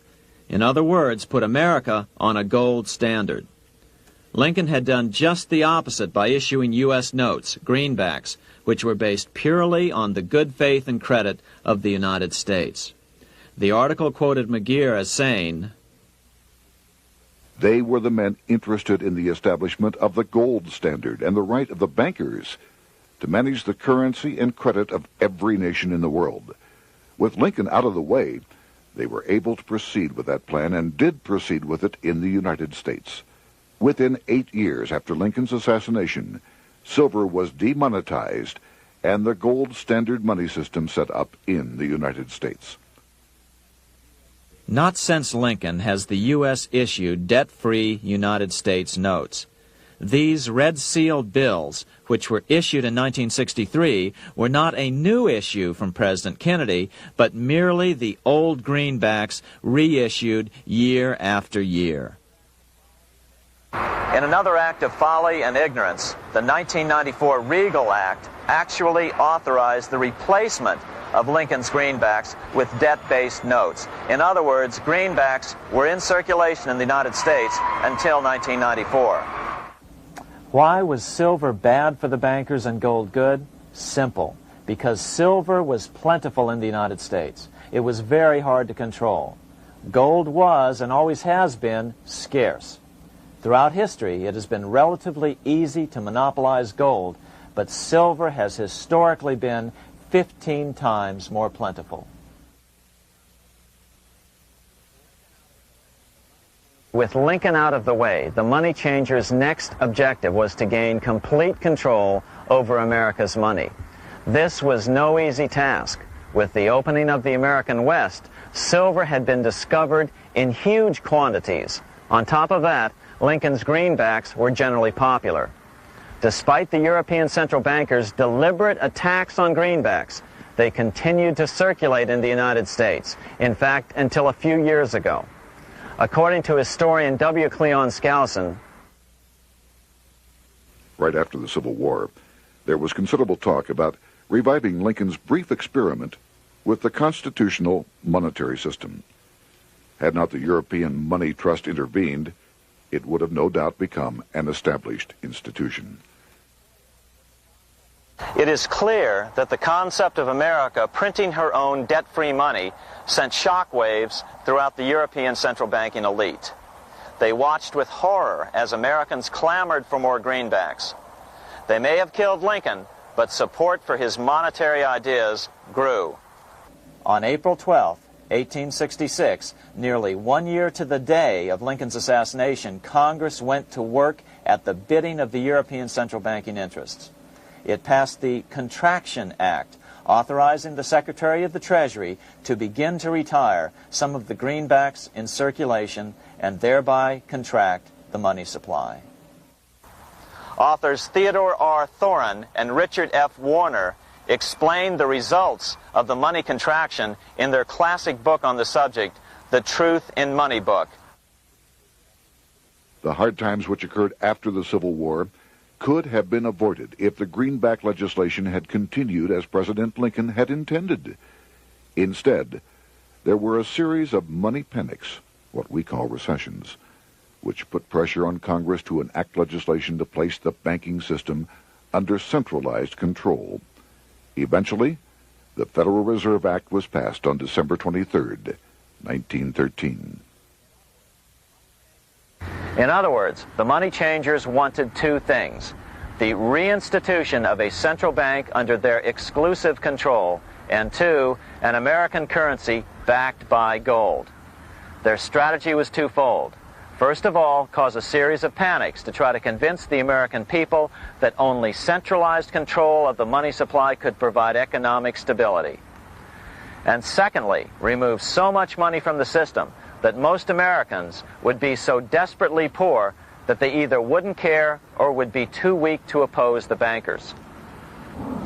In 1866, there was $1.8 billion in currency in circulation in the United States, about $50.46 per capita. In 1867 alone, $500 million, $500 million, was removed from the U.S. money supply. 10 years later, in 1876, America's money supply was reduced to only $600 million. In other words, 2/3 of America's money had been called in by the bankers. Only $14.60 per capita remained in circulation. 10 years later, the money supply had been reduced to only $400 million, even though the population had boomed. The result was that only $6.67 per capita remained in circulation, a 760% loss in buying power over 20 years. Today, economists try to sell the idea that recessions and depressions are a natural part of something they call the business cycle. The truth is, our money supply is manipulated now just as it was before and after the Civil War. How did this happen? How did money become so scarce? Simple. Bank loans were called in and no new ones were given. In addition, silver coins were melted down. In 1872, a man named Ernest Sed was given 100,000 pounds, about $500,000, by the Bank of England and sent to America to bribe necessary congressmen to get silver demonetized. He was told that if that was not sufficient, to draw an additional 100,000 pounds or as much more as was necessary. The next year, Congress passed the Coinage Act of 1873, and the minting of silver dollars abruptly stopped. In fact, Representative Samuel Hooper, who introduced the bill in the House, acknowledged that Mr. Sed actually drafted the legislation. But it gets even worse than that. In 1874, Sed himself admitted who was behind the scheme. I went to America in the winter of 1872-73, authorized to secure, if I could, the passage of a bill demonetizing silver. It was in the interest of those I represented, the governors of the Bank of England, to have it done. By 1873, gold coins were the only form of coin money. But the contest over control of America's money was not yet over. Only 3 years later, in 1876, with 1/3 of America's workforce unemployed, the population was growing restless. People were clamoring for a return to the greenback money system of President Lincoln, or a return to silver money, anything that would make money more plentiful. That year, Congress created the United States Silver Commission to study the problem. Their report clearly blamed the monetary contraction on the national bankers. The report is interesting because it compares the deliberate money contraction by the national bankers after the Civil War to the fall of the Roman Empire. The disaster of the Dark Ages was caused by decreasing money and falling prices. Without money, civilization could not have had a beginning, and with a diminishing supply, it must languish, and unless relieved, finally perish. At the Christian era, the metallic money of the Roman Empire amounted to $1,800,000,000. By the end of the 15th century, it had shrunk to less than $200 million. History records no other such disastrous transition as that from the Roman Empire to the Dark Ages.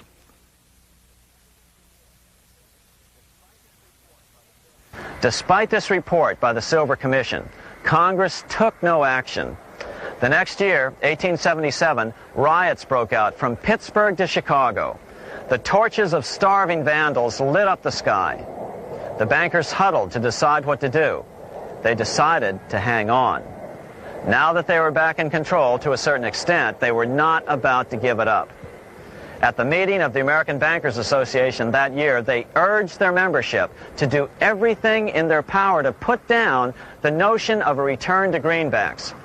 The ABA Secretary, James Buell, authored a letter to the members which blatantly called on the banks to subvert not only Congress, but the press. It is advisable to do all in your power to sustain such prominent daily and weekly newspapers, especially the agricultural and religious press, as will oppose the greenback issue of paper money, and that you will also withhold patronage from all applicants who are not willing to oppose the government issue of money. To repeal the act creating banknotes or to restore to circulation the government issue of money will be to provide the people with money and will therefore seriously affect our individual profits as bankers and lenders. See your congressman at once and engage him to support our interest that we may control legislation. As political pressure mounted in Congress for change, the press tried to turn the American people away from the truth. The New York Tribune put it this way on January 10th, 1878. "The capital of the country is organized at last, and we will see whether Congress will dare to fly in its face." But it didn't work entirely. On February 28, 1878, Congress passed the Sherman Law, allowing the minting of a limited number of silver dollars, ending the 5-year hiatus. This did not end gold backing of the currency, however, nor did it completely free silver. Previous to 1873, anyone who brought silver to the U.S. Mint could have it struck into silver dollars free of charge. No longer. But at least some money began to flow back into the economy again. With no further threat to their control, the bankers loosened up on loans, and the post-Civil War depression was finally ended. 3 years later, the American people elected Republican James Garfield president. Garfield understood how the economy was being manipulated. As a congressman, he had been chairman of the Appropriations Committee and was a member of Banking and Currency. After his inauguration, he slammed the money changers publicly in 1881. Whoever controls the volume of money in any country is absolute master of all industry and commerce. And when you realize that the entire system is very easily controlled, one way or another, by a few powerful men at the top, you will not have to be told how periods of inflation and depression originate. Unfortunately, within a few weeks of making this statement, on July 2nd of 1881, President Garfield was assassinated.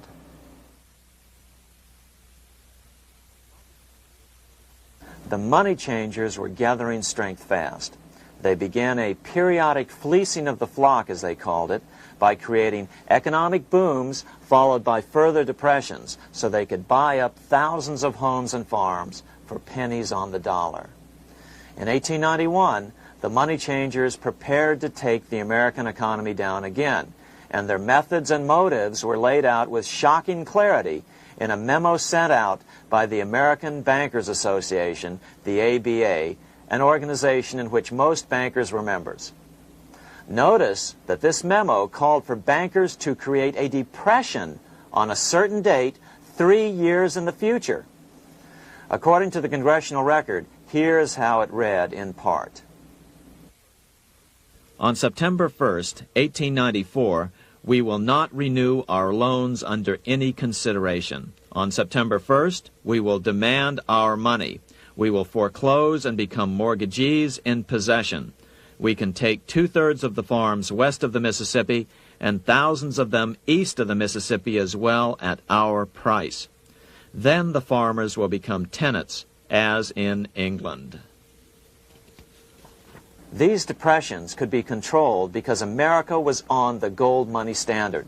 Since gold is scarce, it's one of the easiest commodities to manipulate. People wanted silver money legalized again so they could escape the stranglehold the money changers had on gold money. People wanted silver money reinstated, reversing Mr. Said's Act of 1873, by then called the Crime of 73. By 1896, the issue of more silver money had become the central issue in the presidential campaign. William Jennings Bryan, a senator from Nebraska, ran for president as a Democrat on the free silver issue. At the Democratic National Convention in Chicago, he made an emotional speech which won him the nomination entitled Crown of Thorns and Cross of Gold. Though Bryan was only 36 years old at the time, this speech is widely regarded as the most famous oration ever made before a political convention. In the dramatic conclusion, Bryan said, "We will answer their demand for a gold standard by saying to them, you shall not press down upon the brow of labor this crown of thorns. You shall not crucify mankind upon a cross of gold." The bankers lavishly supported the Republican candidate, William McKinley, who favored the gold standard. The resulting contest was amongst the most fiercely contested presidential races in American history. Bryan made over 600 speeches in 27 states. The McKinley campaign got manufacturers and industrialists to inform their employees that if Bryan were elected, all factories and plants would close and there would be no work. The ruse succeeded. McKinley beat Bryan by a small margin. Bryan ran for president again in 1900 and in 1908, but fell short each time. During the 1912 Democratic Convention, Bryan was a powerful figure who helped Woodrow Wilson win the nomination. When Wilson became president, he appointed Bryan as Secretary of State, but Bryan soon became disenchanted with the Wilson administration. Bryan served only 2 years in the Wilson administration before resigning in 1915 over the highly suspicious sinking of the Lusitania, the event which was used to drive America into World War I. Although William Jennings Bryan never gained the presidency, his efforts delayed the money changers for 17 years from attaining their next goal, a new, privately owned central bank for America.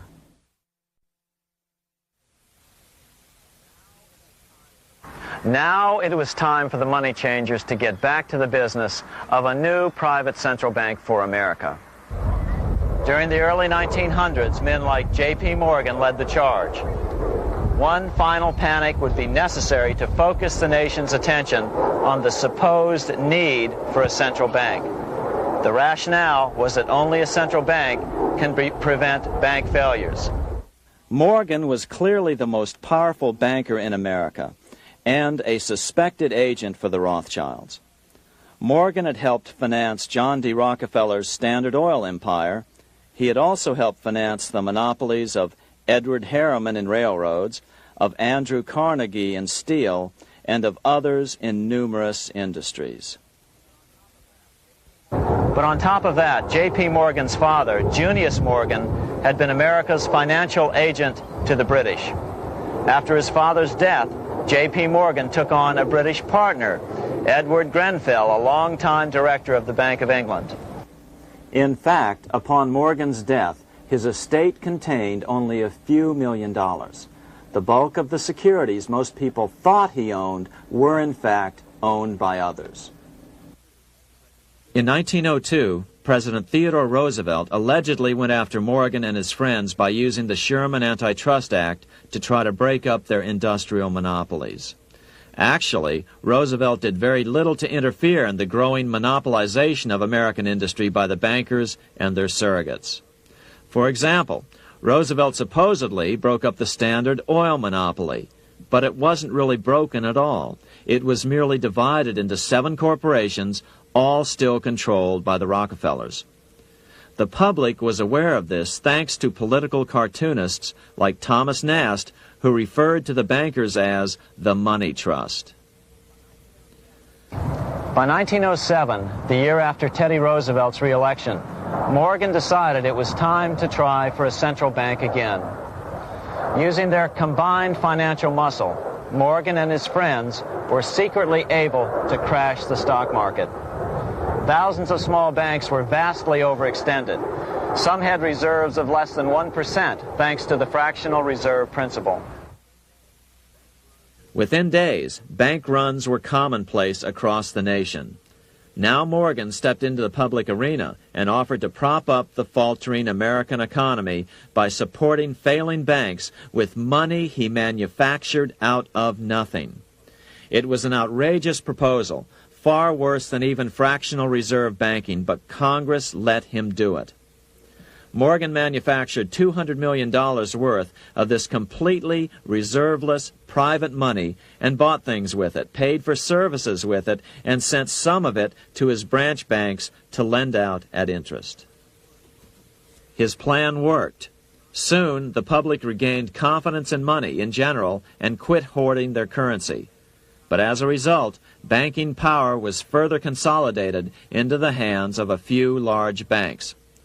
By 1908, the panic was over, and Morgan was hailed as a hero by the president of Princeton University, a man by the name of Woodrow Wilson. All this trouble could be averted if we appointed a committee of 6 or 7 public-spirited men like J.P. Morgan to handle the affairs of our country. Economics textbooks would later explain that the creation of the Federal Reserve System was the direct result of the Panic of 1907. Quote, "With its alarming epidemic of bank failures, the country was fed up once and for all with the anarchy of unstable private banking," close quote. But Minnesota Congressman Charles A. Lindbergh Sr., the father of the famous aviator Lucky Lindy, later explained that the Panic of 1907 was really just a scam.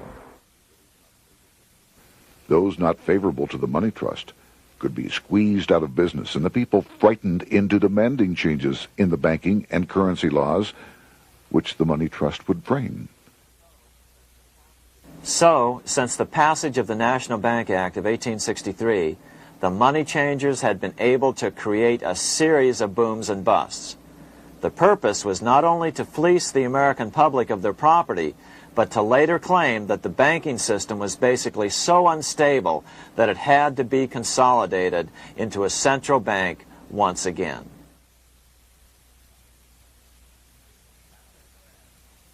After the crash, Teddy Roosevelt, in response to the Panic of 1907, signed into law a bill creating something called the National Monetary Commission.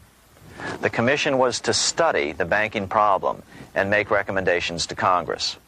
Of course, the commission was packed with Morgan's friends and cronies. The chairman was a man named Senator Nelson Aldrich from Rhode Island. Aldrich represented the Newport, Rhode Island homes of America's richest banking families. His daughter married John D. Rockefeller, Jr., and together they had 5 sons: John, Nelson, who would become vice president in 1974, Lawrence, Winthrop, and David, the head of the Council on Foreign Relations and former chairman of Chase Manhattan Bank. As soon as the National Monetary Commission was set up, Senator Aldrich immediately embarked on a 2-year tour of Europe, where he consulted at length with the private central bankers in England, France, and Germany. The total cost of his trip alone to the taxpayers was $300,000, an astronomical sum in those days. Shortly after his return, on the evening of November 22, 1910, some of the wealthiest and most powerful men in America boarded Senator Aldrich's private rail car and in the strictest secrecy journeyed to this place, Jekyll Island, off the coast of Georgia. With the group came Paul Warburg. Warburg had been given a $500,000 per year salary to lobby for the passage of a privately owned central bank in America by the investment firm Kuhn, Loeb and Company. Warburg's partner in this firm was a man named Jacob Schiff, the grandson of the man who shared the Greenshield house with the Rothschild family in Frankfurt. Schiff, as we'll find out later, was in the process of spending $20 million to finance the overthrow of the Tsar in Russia. These three European banking families, the Rothschilds, the Warburgs, and the Schiffs, were interconnected by marriage down through the years, just as their American banking counterparts, the Morgans, Rockefellers, and Aldriches were. Secrecy was so tight that all 7 primary participants were cautioned to use only first names to prevent servants from learning their identities. Years later, one participant, Frank Vanderlip, president of National City Bank of New York and a representative of the Rockefeller family, confirmed the Jekyll Island trip in a February 9, 1935 edition of the Saturday Evening Post. I was as secretive, indeed as furtive as any conspirator. Discovery, we knew, simply must not happen, or else all our time and effort would be wasted. If it were to be exposed that our particular group had got together and written a banking bill, that bill would have no chance whatever of passage by Congress. The participants came here to figure out how to solve their major problem, how to bring back a privately owned central bank. But there were other problems that needed to be addressed as well. First of all, the market share of the big national banks was shrinking fast. In the first 10 years of the century, the number of U.S. banks had more than doubled to over 20,000. By 1913, only 29% of all banks were national banks, and they held only 57% of all deposits. As Senator Aldrich later admitted in a magazine article, before passage of this act, the New York bankers could only dominate the reserves of New York. Now, we are able to dominate the bank reserves of the entire country. Therefore, something had to be done to bring these new banks under their control. As John D. Rockefeller put it, quote, "Competition is sin," close quote. Secondly, the nation's economy was so strong that corporations were starting to finance their expansions out of profits instead of taking out huge loans from large banks. In the first 10 years of the new century, 70% of corporate funding came from profits. In other words, American industry was becoming independent of the money changers, and that trend had to be stopped. All the participants knew that these problems could be hammered out into a workable solution, but perhaps their biggest problem was a public relations problem, the name of the new bank. That discussion took place right here in this room, one of the many conference rooms in this sprawling hotel, today known as the Jekyll Island Club Hotel.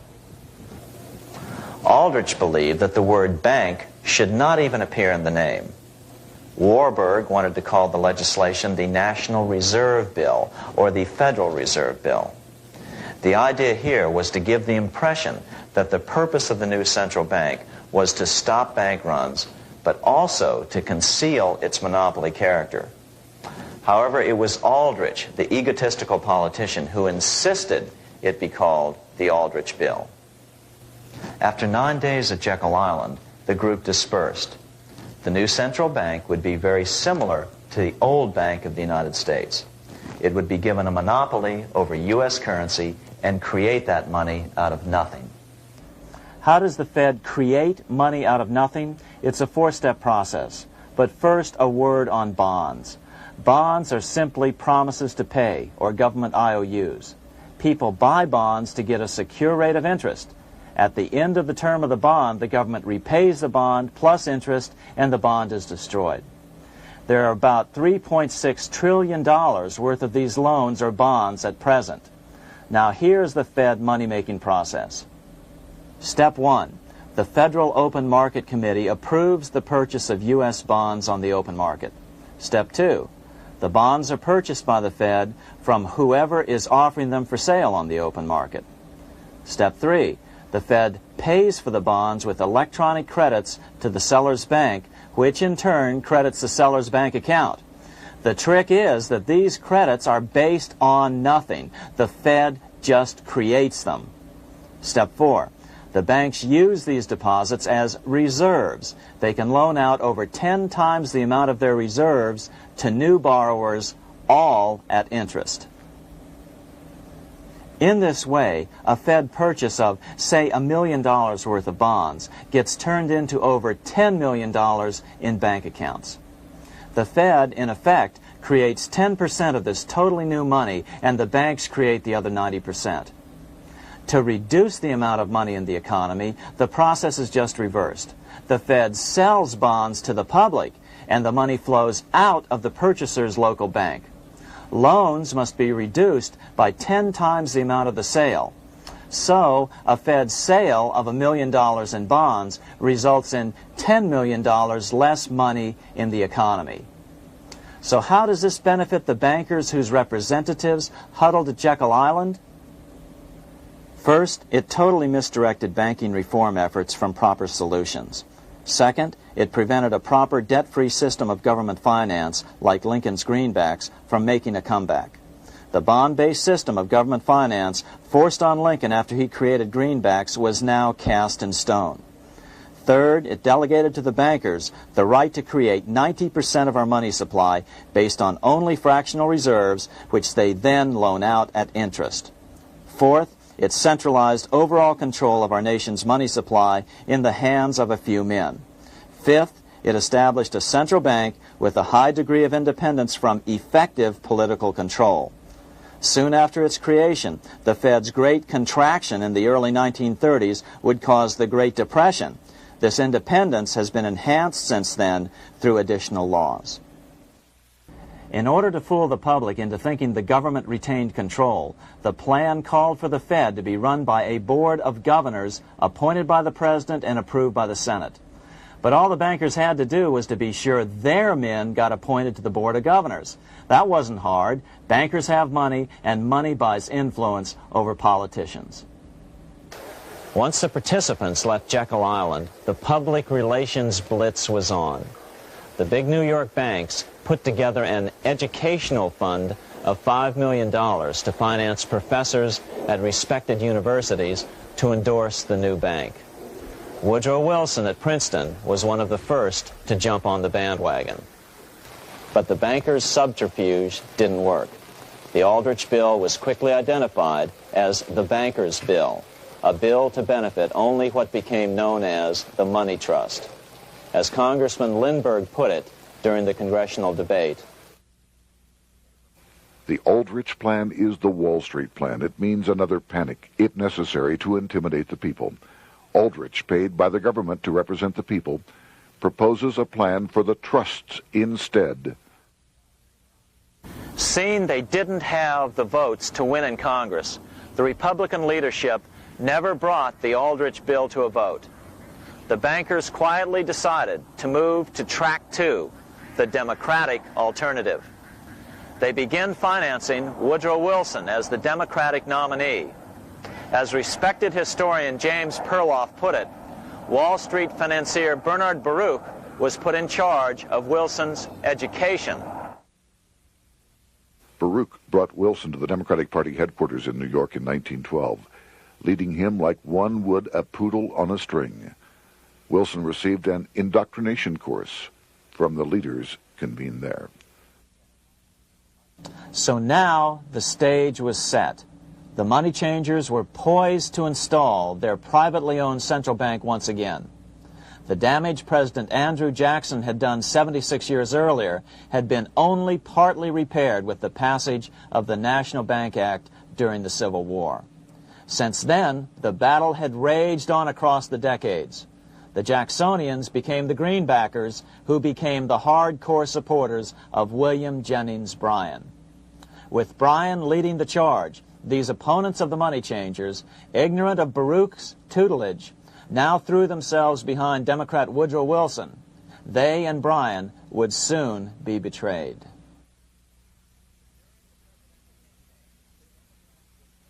During the presidential campaign, the Democrats were careful to pretend to oppose the Aldrich bill.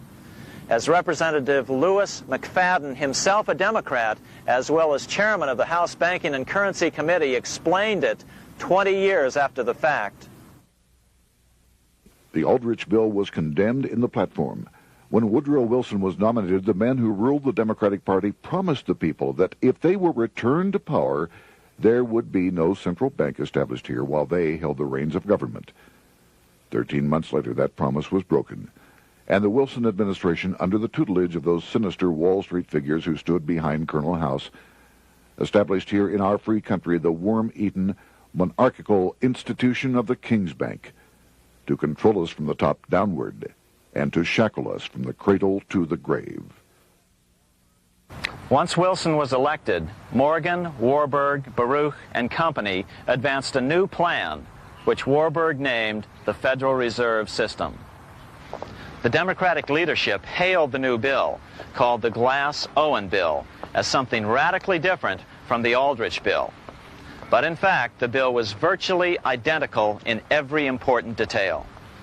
In fact, so vehement were the Democratic denials of similarity that Paul Warburg, the father of both bills, had to step in to reassure his paid friends in Congress that the two bills were virtually identical.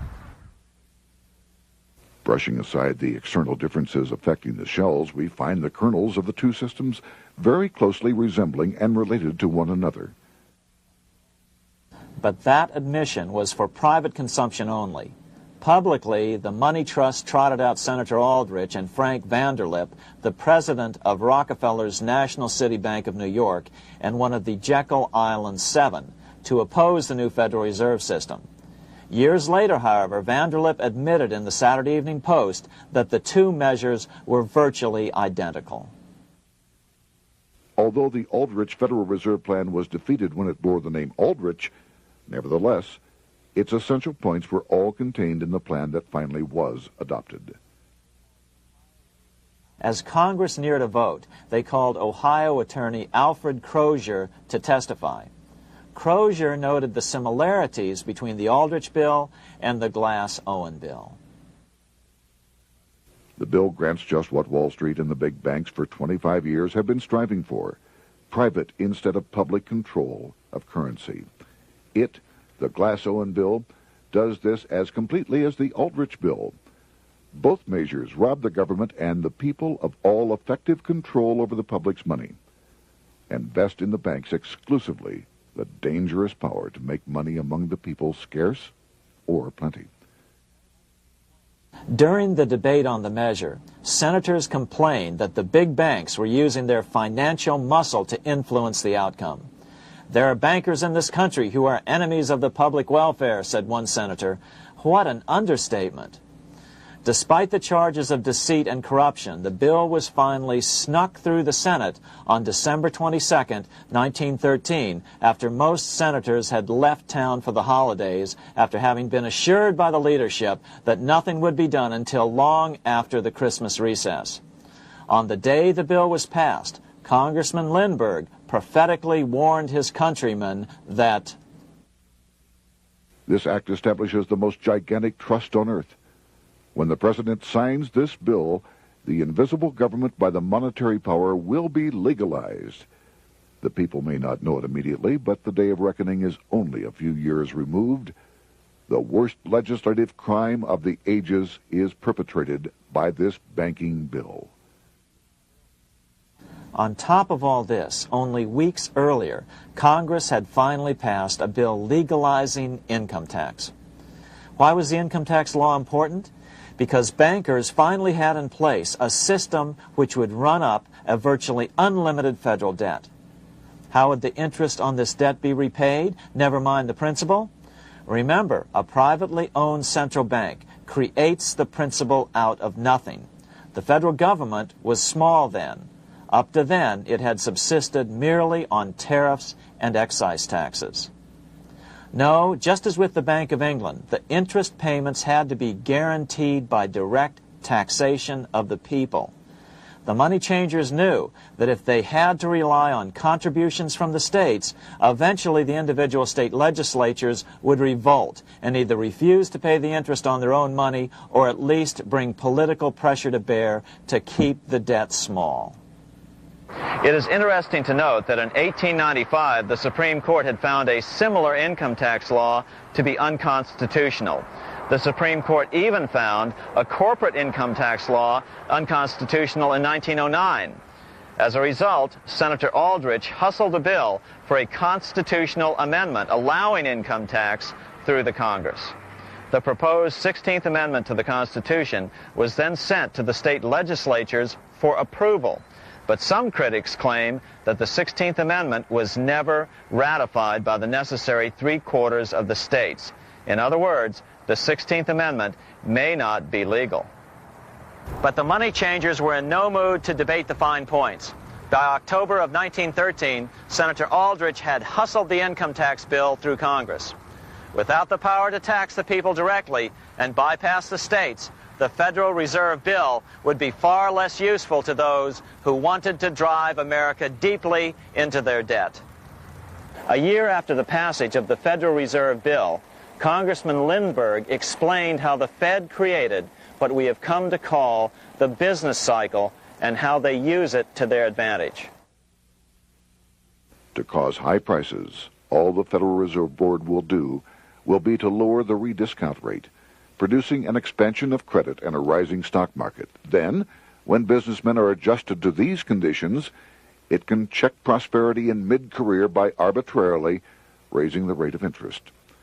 It can cause the pendulum of a rising and falling market to swing gently back and forth by slight changes in the discount rate, or cause violent fluctuations by a greater rate variation.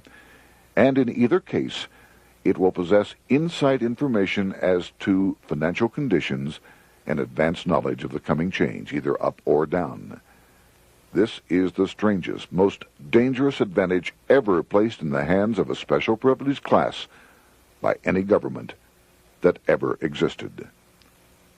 The system is private, conducted for the sole purpose of obtaining the greatest possible profits from the use of other people's money. They know in advance when to create panics to their advantage. They also know when to stop panic. Inflation and deflation work equally well for them when they control finance. Congressman Lindbergh was correct on all points. What he didn't realize was that most European nations had already fallen prey to the central bankers decades or centuries earlier.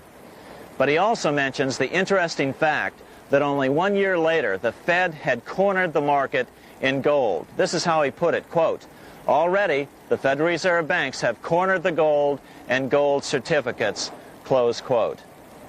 But Congressman Lindbergh was not the only critic of the Fed.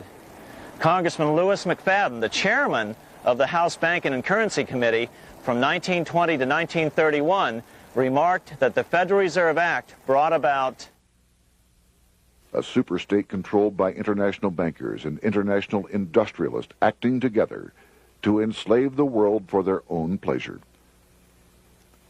Notice how McFadden saw the international character of the stockholders of the Federal Reserve. Another chairman of the House Banking and Currency Committee in the 1960s, Wright Patman from Texas, put it this way. In the United States today, we have in effect two governments. We have the duly constituted government, then we have an independent, uncontrolled, and uncoordinated government in the Federal Reserve System, operating the money powers which are reserved to Congress by the Constitution. Even the inventor of the electric light, Thomas Edison, joined the fray in criticizing the system of the Federal Reserve. If our nation can issue a dollar bond, it can issue a dollar bill. The element that makes the bond good makes the bill good also. The difference between the bond and the bill is the bond lets money brokers collect twice the amount of the bond and an additional 20%, whereas the currency pays nobody but those who contribute directly in some useful way. It is absurd to say that our country can issue $30 million in bonds and not $30 million in currency. Both are promises to pay, but one promise fattens the usurers, and the other helps the people. 3 years after the passage of the Federal Reserve Act, even President Wilson began to have second thoughts about what had been unleashed during his first term in office. We have come to be one of the worst ruled, one of the most completely controlled governments in the civilized world, no longer a government of free opinion, no longer a government by a vote of the majority, but a government by the opinion and duress of a small group of dominant men. Some of the biggest men in the United States in the field of commerce and manufacture are afraid of something. They know that there is a power somewhere so organized, so subtle, so watchful, so interlocked, so complete, so pervasive, that they had better not speak above their breath when they speak in condemnation of it.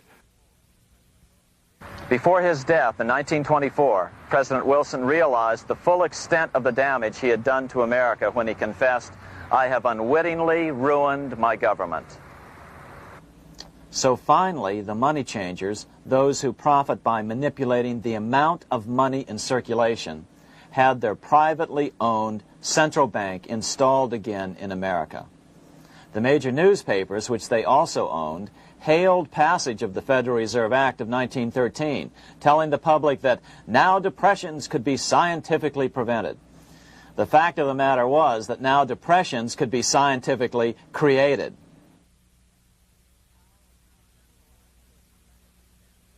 Power was now centralized to a tremendous extent. Now it was time for a war, a really big war. In fact, the First World War.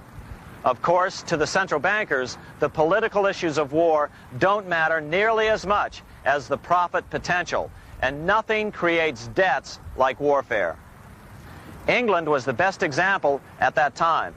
During the 119-year period between the founding of the Bank of England and Napoleon's defeat at Waterloo, England had been at war for 56 years, and much of the remaining time she'd been preparing for war.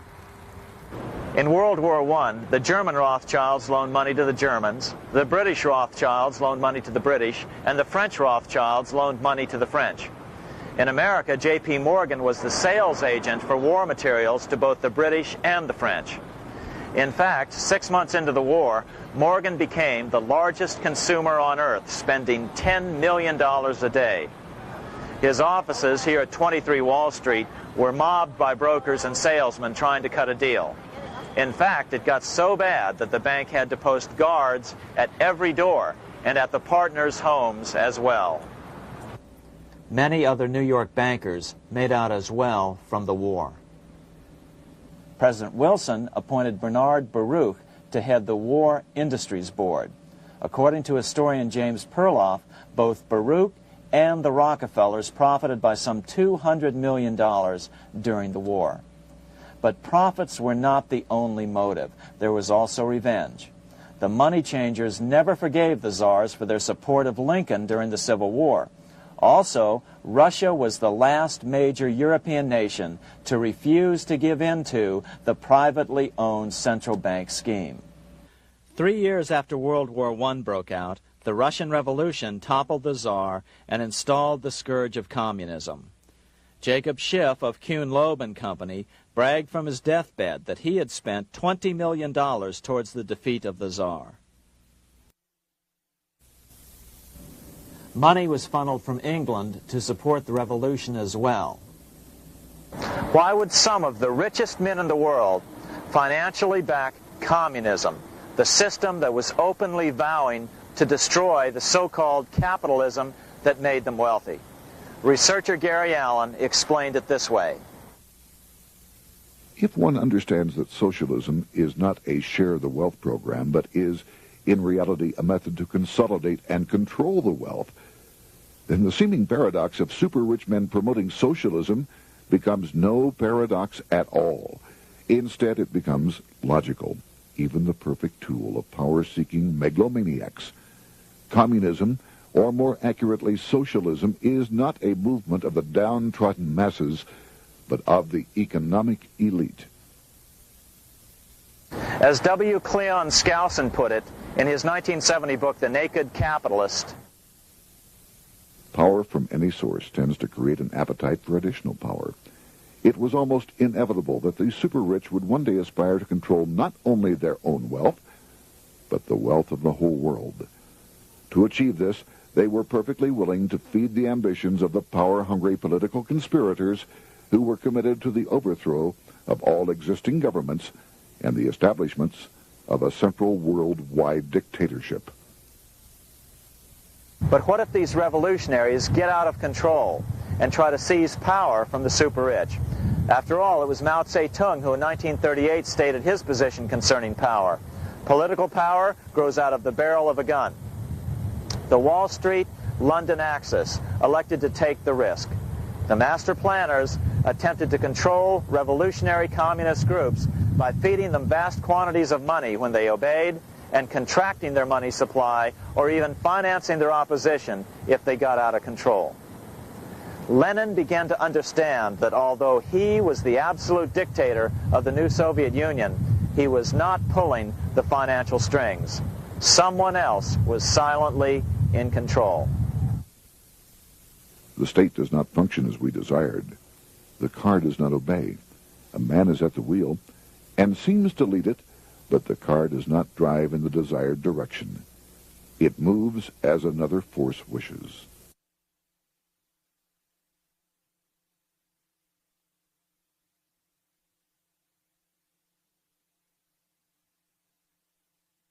Who is behind it?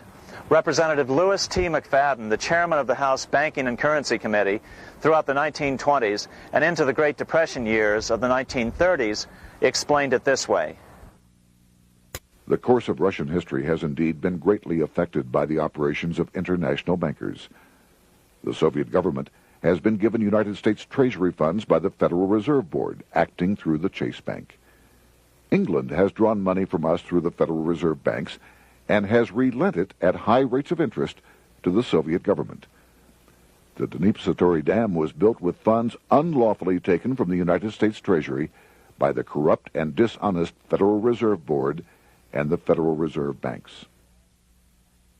In other words, the Fed and the Bank of England, at the behest of the international bankers who controlled them, were creating a monster, one which would fuel 7 decades of unprecedented communist revolution, warfare, and most importantly, debt. In case you think there's some chance that the money changers got communism going and then lost control, in 1992 the Washington Times reported that Russian President Boris Yeltsin was upset that most of the incoming foreign aid was being siphoned off, quote, straight back into the coffers of Western banks in debt service, close quote.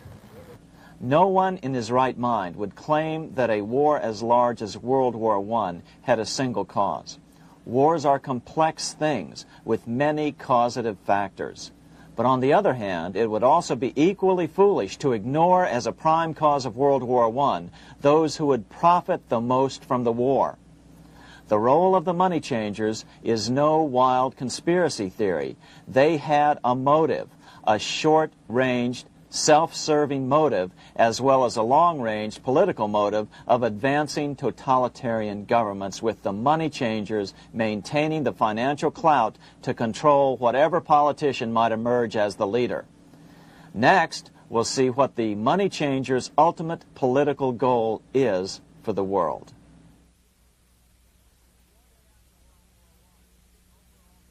Shortly after World War I, the overall political agenda of the money changers began to be clear. Now that they controlled national economies individually, the next step was the ultimate form of consolidation, world government. The new world government proposal was given top priority at the Paris Peace Conference after World War I.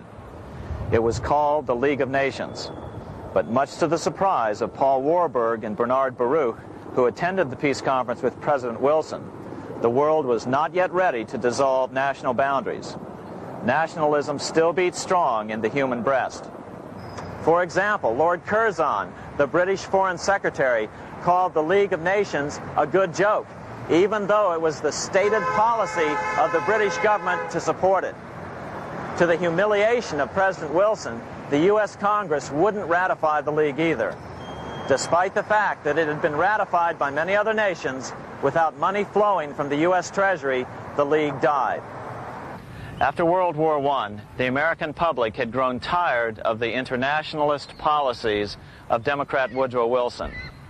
In the presidential election of 1920, Republican Warren Harding won a landslide victory with over 60% of the vote. Harding was an ardent foe of both Bolshevism and the League of Nations.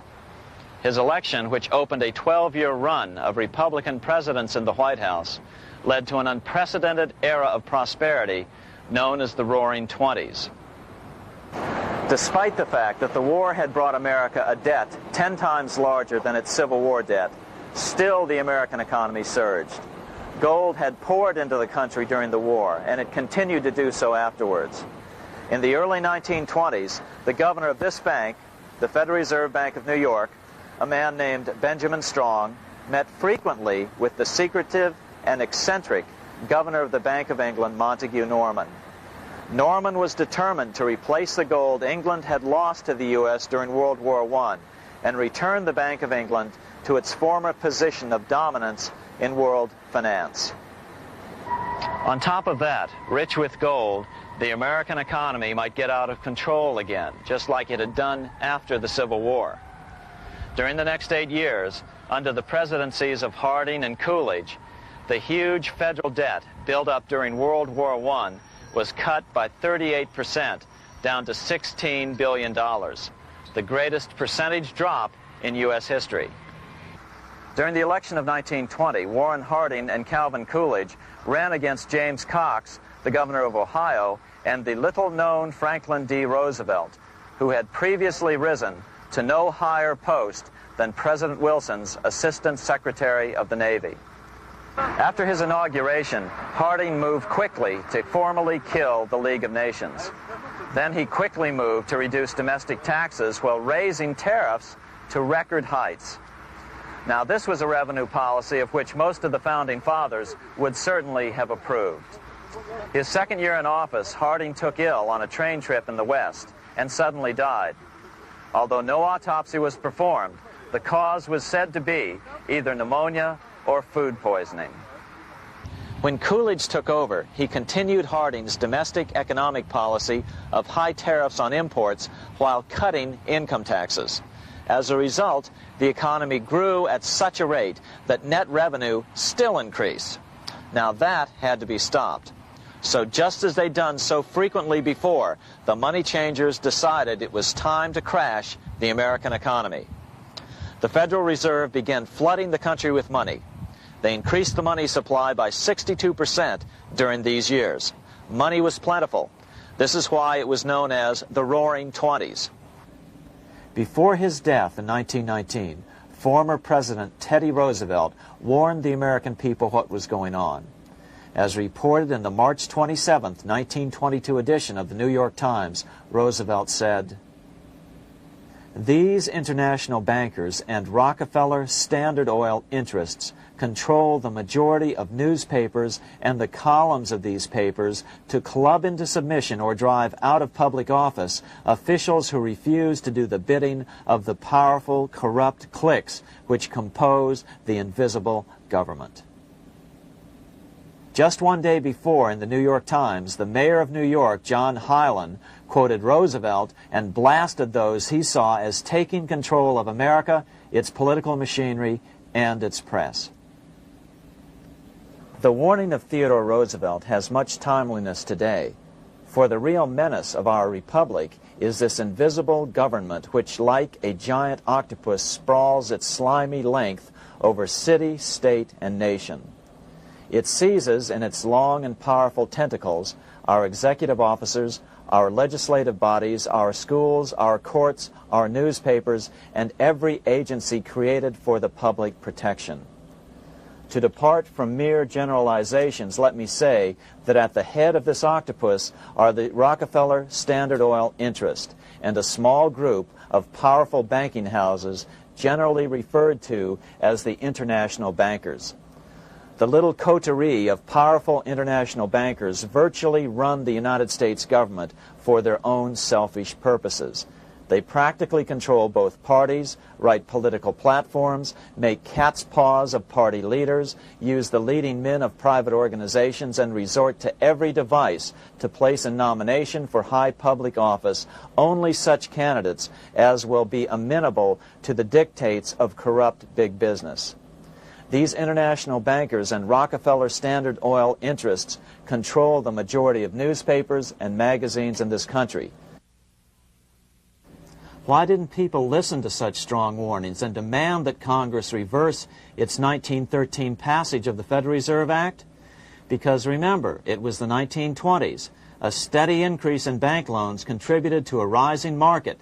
In other words, just as it is today, in times of prosperity, no one wants to worry about economic issues. But there was a dark side to all this prosperity. Businesses expanded and became strung out on credit. Speculation in the booming stock market became rampant. Although everything looked rosy, it was a castle made of sand. When all was in readiness, in April of 1929, Paul Warburg, the father of the Federal Reserve, sent out a secret advisory warning his friends that a collapse and nationwide depression was certain. In August of 1929, the Fed began to tighten money. It is not a coincidence that the biographies of all the Wall Street giants of that era, John D. Rockefeller, J.P. Morgan, Bernard Baruch, etc., all marvel that they got out of the stock market just before the crash and put all their assets in cash or gold. On October 24th, 1929, the big New York bankers called in their 24-hour broker call loans. This meant that both stockbrokers and customers had to dump their stocks on the market to cover their loans, no matter what price they had to sell them for. As a result, the market tumbled, and that day was known as Black Thursday. According to John Kenneth Galbraith, writing in The Great Crash, 1929, at the height of the selling frenzy, Bernard Baruch brought Winston Churchill into the visitors' gallery of the New York Stock Exchange here to witness the panic and impress him with his power over the wild events down on the floor. Congressman Louis McFadden, chairman of the House Committee on Banking and Currency from 1920 to 1931, knew who to blame. He accused the Fed and the international bankers of orchestrating the crash. It was not accidental. It was a carefully contrived occurrence. The international bankers sought to bring about a condition of despair here so that they might emerge as rulers of us all. But McFadden went even farther. He openly accused them of causing the crash in order to steal America's gold. In February 1931, in the midst of the Depression, he put it this way. I think it can hardly be disputed that the statesmen and financiers of Europe are ready to take almost any means to reacquire rapidly the gold stock which Europe lost to America as the result of World War I. Curtis Dahl, a broker for Lehman Brothers, was on the floor of the New York Stock Exchange the day of the crash. In his 1970 book, FDR, My Exploited Father-in-Law, he explained that the crash was triggered by the planned sudden shortage of call money in the New York money market. Actually, it was the calculated shearing of the public by the world money powers triggered by the planned sudden shortage of call money in the New York money market. Within a few weeks, $3 billion of wealth simply seemed to vanish. Within a year, $40 billion had been lost. But did it really disappear? Or was it simply consolidated in fewer hands? And what did the Federal Reserve do? Instead of moving to help the economy out by quickly lowering interest rates to stimulate the economy, the Fed continued to brutally contract the money supply further, deepening the Depression. Between 1929 and 1933, the Fed reduced the money supply by an additional 33%. Although most Americans have never heard that the Fed was the cause of the Depression, this is well known among top economists. Milton Friedman, the Nobel Prize-winning economist now of Stanford University, said the same thing in a National Public Radio interview in January of 1996. The Federal Reserve definitely caused the Great Depression by contracting the amount of currency in circulation by 1/3 from 1929 to 1933. But the money lost by most Americans during the Depression didn't just vanish. It was just redistributed into the hands of those who had gotten out just before the crash and had purchased gold, which is always a safe place to put your money just before a depression. But America's money also went overseas. Incredibly, as President Hoover was heroically trying to rescue banks and prop up businesses, with millions of Americans starving as the Great Depression deepened, millions of dollars were being spent rebuilding Germany from damage sustained during World War I. 8 years before Hitler would invade Poland, Representative Louis McFadden, chairman of the House Banking and Currency Committee, warned Congress that Americans were paying for Hitler's rise to power. After World War I, Germany fell into the hands of the German international bankers. Those bankers bought her, and they now own her lock, stock, and barrel.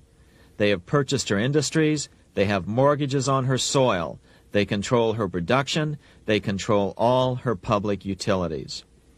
The international German bankers have subsidized the present government of Germany, and they have also supplied every dollar of the money Adolf Hitler has used in his lavish campaign to build up a threat to the government of Brüning.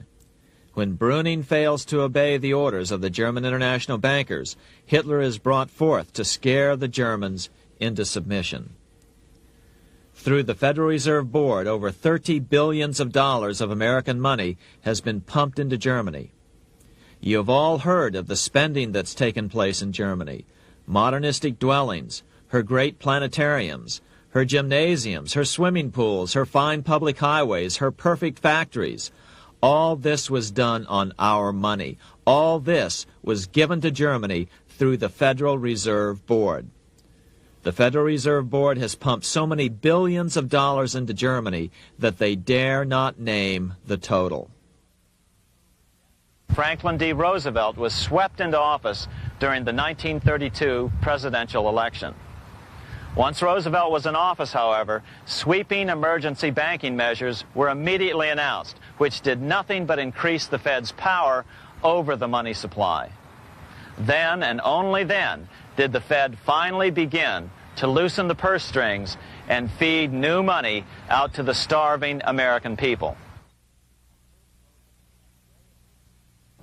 At first, Roosevelt railed against the money changers as being the cause of the Depression.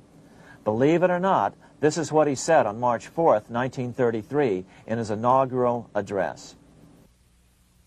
Practices of the unscrupulous money changers stand indicted in the court of public opinion, rejected by the hearts and minds of men. The money changers have fled from their high seats in the temple of our civilization. But 2 days later, Roosevelt declared a bank holiday and closed all banks. Later that year, Roosevelt outlawed private ownership of all gold bullion and all gold coins with the exception of rare coins. Most of the gold in the hands of the average American was in the form of gold coins. The new decree was, in effect, a confiscation. Those who didn't comply risk as much as 10 years in prison and a $10,000 fine, the equivalent of $100,000 today. Out in small-town America, some people didn't trust Roosevelt's order. Many were torn between keeping their hard-earned wealth or obeying the government. Those who did turn in their gold were paid the official price for it, $20.66 per ounce. So unpopular was the confiscation order that no one anywhere in government would take credit for authoring it. No congressman claimed it.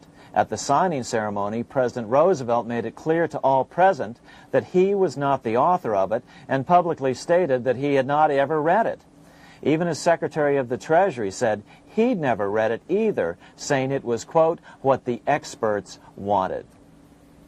Roosevelt convinced the public to give up their gold by saying that pooling the nation's resources was necessary to get America out of the Depression. With great fanfare, he ordered a new bullion depository built to hold the mountain of gold the U.S. government was illegally confiscating. By 1936, the U.S. bullion depository at Fort Knox was completed, and in January 1937, the gold began to flow into it. The rip-off of the ages was about to proceed. In 1935, once the gold had all been turned in, the official price of gold was suddenly raised to $35 per ounce. But the catch was, only foreigners could sell their gold at the new higher price. The money changers who had heeded Warburg's note and gotten out of the stock market just before the crash and bought gold at $20.66 per ounce, then shipped it to London, could now bring it back and sell it back to the government, nearly doubling their money while the average American starved. The Fort Knox Bullion Depository sits here in the middle of the Fort Knox Military Reservation, 30 miles southwest of Louisville, Kentucky. This was as close as we were permitted to get to the depository despite years of letters from members of Congress to allow our film crew inside. The 4-acre grounds immediately surrounding the building are guarded by an electrified steel fence, an open moat, and 4 machine-gun-armed guard pillboxes at the structure's corners. When the gold began arriving on January 13, 1937, there was unprecedented security. Thousands of official guests watched the arrival of a 9-car train from Philadelphia, guarded by armed soldiers, postal inspectors, Secret Servicemen, and guards from the U.S. Mint. It was all great theater. America's gold supply from across the land had been pooled, supposedly for the public benefit, and then safely tucked into Fort Knox. But all that security would soon be breached by the government itself. Now the stage was set for a really big war, one which would pile up debt far beyond that of World War I. For example, in 1944 alone, the U.S. national income was only $183 billion, yet $103 billion was spent on the war. This was 30 times the spending rate during World War I. In fact, the American taxpayer picked up 55% of the total Allied cost of the war. But equally important, virtually every nation involved in World War II greatly multiplied their debt. In the U.S., for example, federal debt went from $43 billion in 1940 up to $257 billion in 1950, an increase of 598%. Between 1940 and 1950, Japanese debt swelled 1,348%. French debt grew 583%, and Canadian debt soared 417%. After the war, the world was now divided into 2 economic camps: communist command economies on the one hand versus monopoly capitalists on the other, set to fight it out in one perpetual and highly profitable arms race. It was finally time for the central bankers to embark in earnest on their 3-step plan to centralize the economic systems of the entire world and finally bring about their global government or New World Order. The phases of this plan were: Step 1, central bank domination of national economies worldwide. Step 2, centralize regional economies through organizations such as the European Monetary Union and regional trade unions such as NAFTA. Step 3, centralize the world economy through a world central bank, a world money, and ending national independence through abolition of all tariffs by treaties like GATT. Step 1 was completed long ago. Steps 2 and 3 are far advanced, nearing completion. What about gold? Among central banks, the largest holder of gold is now the IMF. It and central banks now control 2/3 of the world's gold supply, giving them the ability to manipulate the gold market. Remember the money changer's golden rule: he who has the gold makes the rules. But before we get into solutions to our problem, let's take a look at what happened to all that gold in Fort Knox. Because if we don't understand that the gold has been stolen, we'll allow ourselves to be stampeded into the wrong solution, a gold-backed currency. Most Americans still believe that the gold is still here at Fort Knox. At the end of World War II, Fort Knox contained over 700 million ounces of gold, an incredible 70% of all the gold in the world. How much remains? No one knows. Despite the fact that federal law requires an annual physical audit of Fort Knox gold, the Treasury has consistently refused to conduct one. The truth is that a reliable audit of whatever remains here has not been conducted since President Eisenhower ordered one in 1953. Where did America's gold in Fort Knox go? Over the years, it was sold off to European money changers at the $35 per ounce price. Remember, this was during a time when it was illegal for Americans to buy any of their own gold from Fort Knox. In fact, there was a very infamous case where the Firestone family set up a string of dummy corporations to purchase Fort Knox gold and keep it in Switzerland, never hitting U.S. shores. They were eventually caught, however, and successfully prosecuted. Finally, by 1971, all the pure gold had been secretly removed from Fort Knox, drained back to London. Once the gold was gone from Fort Knox, President Nixon closed the gold window by repealing Roosevelt's Gold Reserve Act of 1934, finally making it legal once again for Americans to buy gold. Naturally, gold prices immediately began to soar. 9 years later, gold sold for $880 per ounce, 25 times what the gold in Fort Knox was sold for. One would think that eventually someone in the government would get wind of what was happening and blow the whistle. The largest fortune in the history of the world stolen. Shades of the old James Bond film, Goldfinger. Well, as a matter of fact, Ian Fleming, the author of the James Bond series, was head of the British counterintelligence service, MI5. Some believe in the intelligence community that he wrote much of his fiction as a warning, as many authors of fiction do.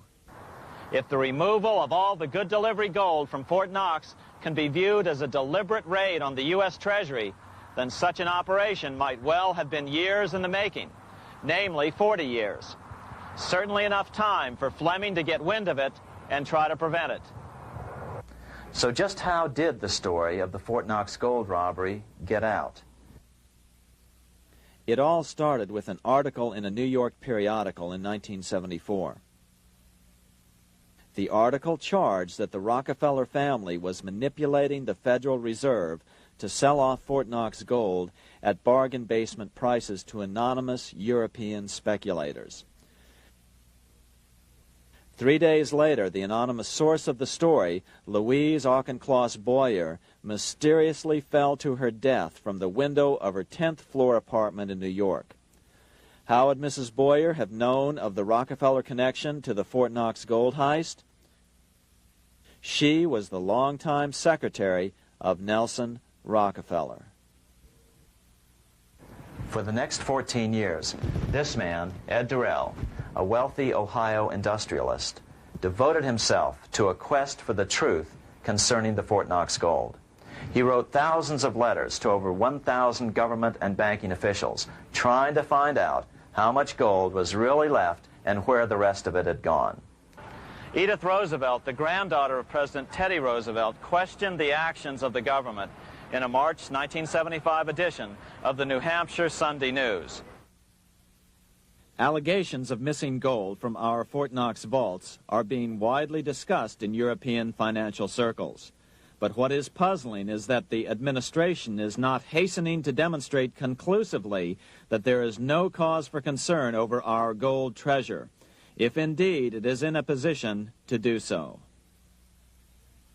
Unfortunately, Ed Durrell never did accomplish his primary goal, a full audit of the gold reserves in Fort Knox. It's incredible that the world's greatest treasure has had little accounting or auditing. This gold belonged to the American people, not the Federal Reserve and their foreign owners. One thing is certain, the government could blow all of this speculation away in a few days with a well-publicized audit under the searing lights of media cameras. It has chosen not to do so. One must conclude that they are afraid of the truth such an audit would reveal.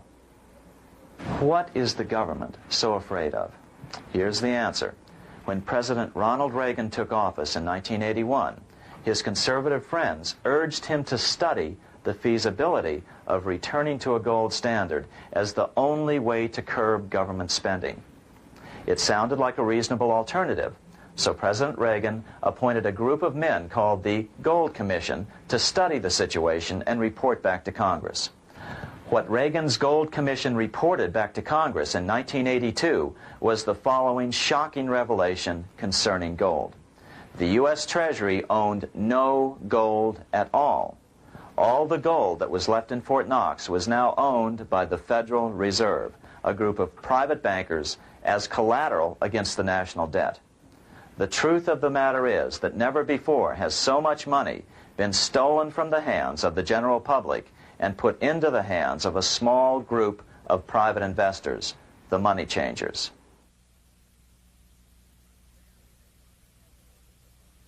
I'm standing in front of the headquarters of the International Monetary Fund located in Washington, D.C. Across the street, right over there, is the headquarters of the World Bank. What are these organizations, and who controls them, and most importantly, are they about to create a huge worldwide depression? Let us step back in time for a moment to the aftermath of World War I. People were tired of war, so under the guise of peacemaking, the international bankers devised a plan to consolidate power even further. Claiming only an international government would stem the tide of world wars, the money changers pushed forward a proposal for world government which stood on three legs. A world central bank to be called the Bank of International Settlements, a world judiciary to be called the World Court located in The Hague, the Netherlands, and a world executive and legislature to be called the League of Nations. As President Clinton's mentor, Georgetown historian Carroll Quigley wrote in his 1966 book, Tragedy and Hope, the powers of financial capitalism had a far-reaching plan, nothing less than to create a world system of financial control in private hands, able to dominate the political system of each country and the economy of the world as a whole. This system was to be controlled in a feudalistic fashion by the central banks of the world, acting in concert by secret agreements arrived at in frequent meetings and conferences. The apex of the system was to be the Bank for International Settlements in Basel, Switzerland, a private bank owned and controlled by the world central banks, which were themselves private corporations. Each central bank sought to dominate its government by its ability to control treasury loans, to manipulate foreign exchanges, to influence the level of economic activity in the country, and to influence cooperative politicians by subsequent economic rewards in the business world. Despite intense pressure from the international bankers and the press, a handful of U.S. senators, led by Senator Henry Cabot Lodge, kept the U.S. out of these schemes. Without U.S. participation, the League was doomed. Incredibly, even though the U.S. rejected the World Central Bank, the BIS, the New York Federal Reserve ignored its government and arrogantly sent representatives to Switzerland to participate in the central bankers' meeting right up until 1994, when the U.S. was finally officially dragged into it. Their world government schemes thwarted, the bankers resorted to the old formula, another war to wear down the resistance to world government while reaping handsome profits. To this end, Wall Street helped resurrect Germany through the Thyssen banks, which were affiliated with the Harriman interest in New York, just as the Chase Bank had assisted in the financing of the Bolshevik Revolution in Russia during World War I. Chase Bank was controlled by the Rockefeller family. Subsequently, it was merged with Warburg's Manhattan Bank to form the Chase Manhattan Bank. Now this has merged with Chemical Bank of New York, making it the largest Wall Street bank. Their strategy worked. Even before World War II was over, world government was back on track. In 1944, at Bretton Woods, New Hampshire, the International Monetary Fund and the World Bank were approved with full U.S. participation. The Second League of Nations, renamed the United Nations, was approved in 1945. Soon, a new international court system was functioning as well. All effective opposition to these international bodies before the war had evaporated in the heat of war, just as planned. These new organizations simply repeated on a world scale what the National Banking Act of 1864 and the Federal Reserve Act of 1913 had established in the U.S. They created a banking cartel composed of the world's central banks, which gradually assumed the power to dictate credit policies to the banks of all the nations. For example, just as the Federal Reserve Act authorized the creation of a new national fiat currency called Federal Reserve Notes, the IMF has been given the authority to issue a world fiat money called Special Drawing Rights, or SDRs. To date, the IMF has created in excess of $30 billion worth of SDRs. Member nations are being pressured to make their currencies fully exchangeable for SDRs. In 1968, Congress approved laws authorizing the Fed to accept SDRs as reserves in the U.S. and to issue Federal Reserve notes in exchange for SDRs. What does that mean? It means that in the U.S., SDRs are already a part of our lawful money. And what about gold? SDRs are already partially backed by gold. And with 2/3 of world gold now in the hands of central banks, the money changers can go about structuring the world's economic future in whichever way they deem most profitable. Keep in mind, just as the Fed is controlled by its Board of Governors, the IMF is controlled by its Board of Governors, which are either the heads of the different central banks or the heads of the various national treasury departments dominated by their central banks. Voting power in the IMF gives the U.S. and the UK, that is to say the Fed and the Bank of England, effective control. Just as the Fed controls the amount of money in the U.S., the BIS, IMF, and World Bank control the money supply for the world.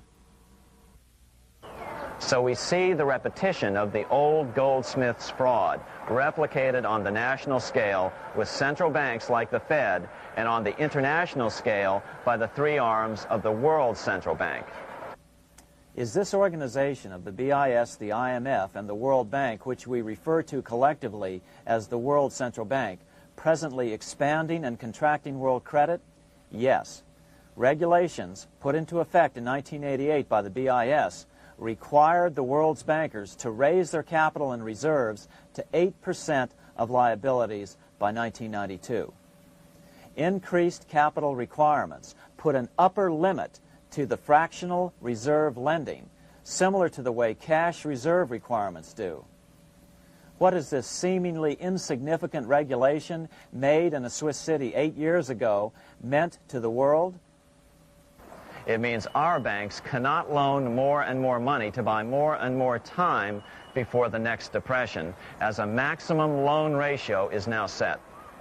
It means those nations with the lowest bank reserves in their systems have already felt the terrible effects of this credit contraction as their banks scrambled to raise money to increase their reserves to 8%. To raise the money, they had to sell stocks, which depressed their stock markets and began the depression first in their countries. Japan, which in 1988 had among the lowest capital and reserve requirements, and thus was the most affected by the regulation, has experienced a financial crash which began almost immediately in 1989, which has wiped out a staggering 50% of the value of its stock market since 1990 and 60% of the value of its commercial real estate. The Bank of Japan has lowered its interest rates to 0.5%, practically giving away money to resurrect the economy, but still the depression worsens. Due to the $20 billion U.S. bailout of Mexico, the financial collapse in that nation is already known here. Yet despite the bailout, the economy continues to be a disaster. One huge debt after another is rolled over as new loans are being made simply to enable Mexico to pay the interest on the old loans. In the south of Mexico, the poor have been in open revolt as every spare peso is being siphoned out of the country to make interest payments. It is important to note that a radical transfer of power is taking place as nations become subservient to a supranational world central bank controlled by a handful of the world's richest bankers.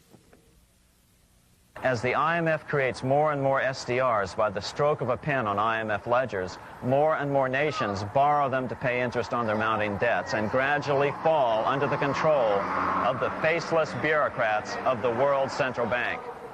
As the worldwide depression worsens and spreads, this will give the World Central Bank the power of economic life and death over these nations. It will decide which nations will be permitted to receive further loans and which nations will starve. Despite all the rhetoric about development and the alleviation of poverty, the result is a steady transfer of wealth from the debtor nations to the money changers' central banks which control the IMF and the World Bank. For example, in 1992, the third world debtor nations, which borrowed from the World Bank, paid $198 million more to the central banks of the developed nations for World Bank-funded purposes than they received from the World Bank. All this increases their permanent debt in exchange for temporary relief of poverty caused by prior borrowings. Already, these repayments exceed the amount of the new loans. By 1992, Africa's external debt had reached $290 billion, 2.5 times greater than in 1980, resulting in skyrocketing infant mortality rates and unemployment, deterioration of schools, housing, and the general health of the people. The entire world faces the immeasurable suffering already destroying the third world and now Japan, all for the benefit of the money changers. As one prominent Brazilian politician put it, "The Third World War has already started. It is a silent war, not for that reason any less sinister. The war is tearing down Brazil, Latin America, and practically all the Third World. Instead of soldiers dying, there are children. It is a war over the Third World debt, one which has as its main weapon interest, a weapon more deadly than the atom bomb, more shattering than a laser beam."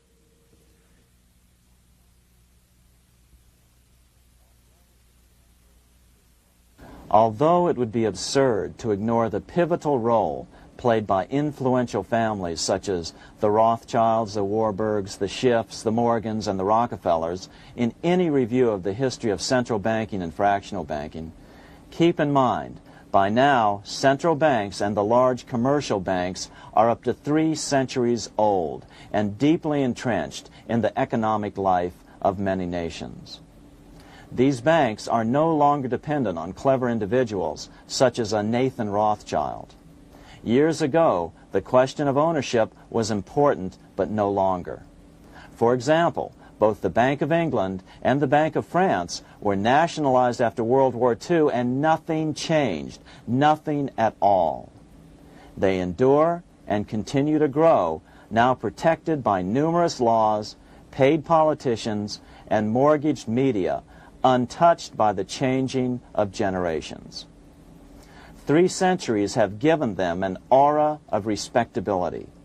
The old school tie is now worn by the 6th generation son, who's been raised in a system that he may never question as he is named to serve on the governing boards of countless philanthropic organizations.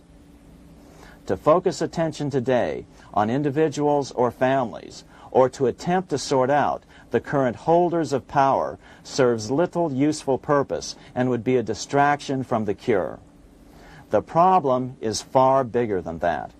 It is the corrupt banking system that was and is being used to consolidate vast wealth into fewer and fewer hands that is our current economic problem. Change the names of the main players now, and the problem will neither go away nor even miss a beat. Likewise, among the hordes of bureaucrats working in the World Bank, central banks, and international banks, only a tiny fraction have any idea of what's really going on. No doubt they'd be horrified to learn that their work is contributing to the terrible impoverishment and gradual enslavement of mankind to a few incredibly rich plutocrats. So really, there's no use in emphasizing the role of individuals anymore. And the problem even transcends the normal spectrum of political right and left. Both communism and socialism, as well as monopoly capitalism, have been used by the money changers. Today, they profit from either side of the new political spectrum. The big government, welfare state on the so-called left wing versus the neoconservative, laissez-faire capitalists who want big government totally out of their lives on the right wing. Either way, the bankers win. Monetary reform is the most important political issue facing this nation. That clarified, let's proceed to the conclusions in the spirit Lincoln declared, with malice towards none, with charity towards all.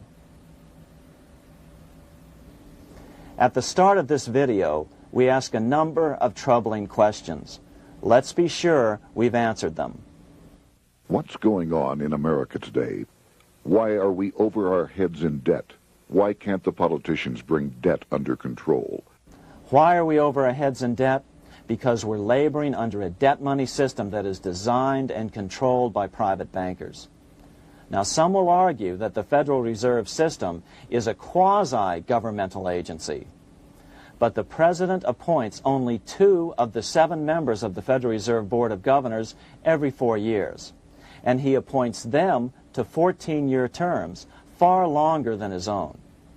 The Senate does confirm those appointments, but the whole truth is that the President wouldn't dare appoint anyone to that board of whom Wall Street does not approve. Of course, this does not preclude the possibility that some honorable men may be appointed to the Board of Governors. But the fact is that the Fed is specifically designed to operate independently of our government, as are nearly all other central banks.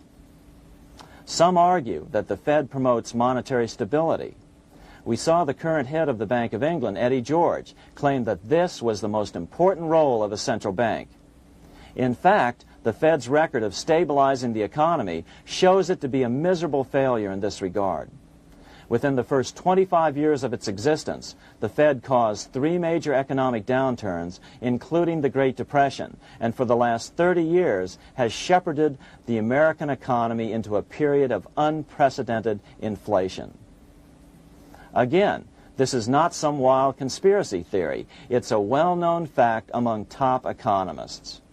As Nobel Prize-winning economist Milton Friedman put it, the stock of money, prices, and output was decidedly more unstable after the establishment of the Federal Reserve System than before.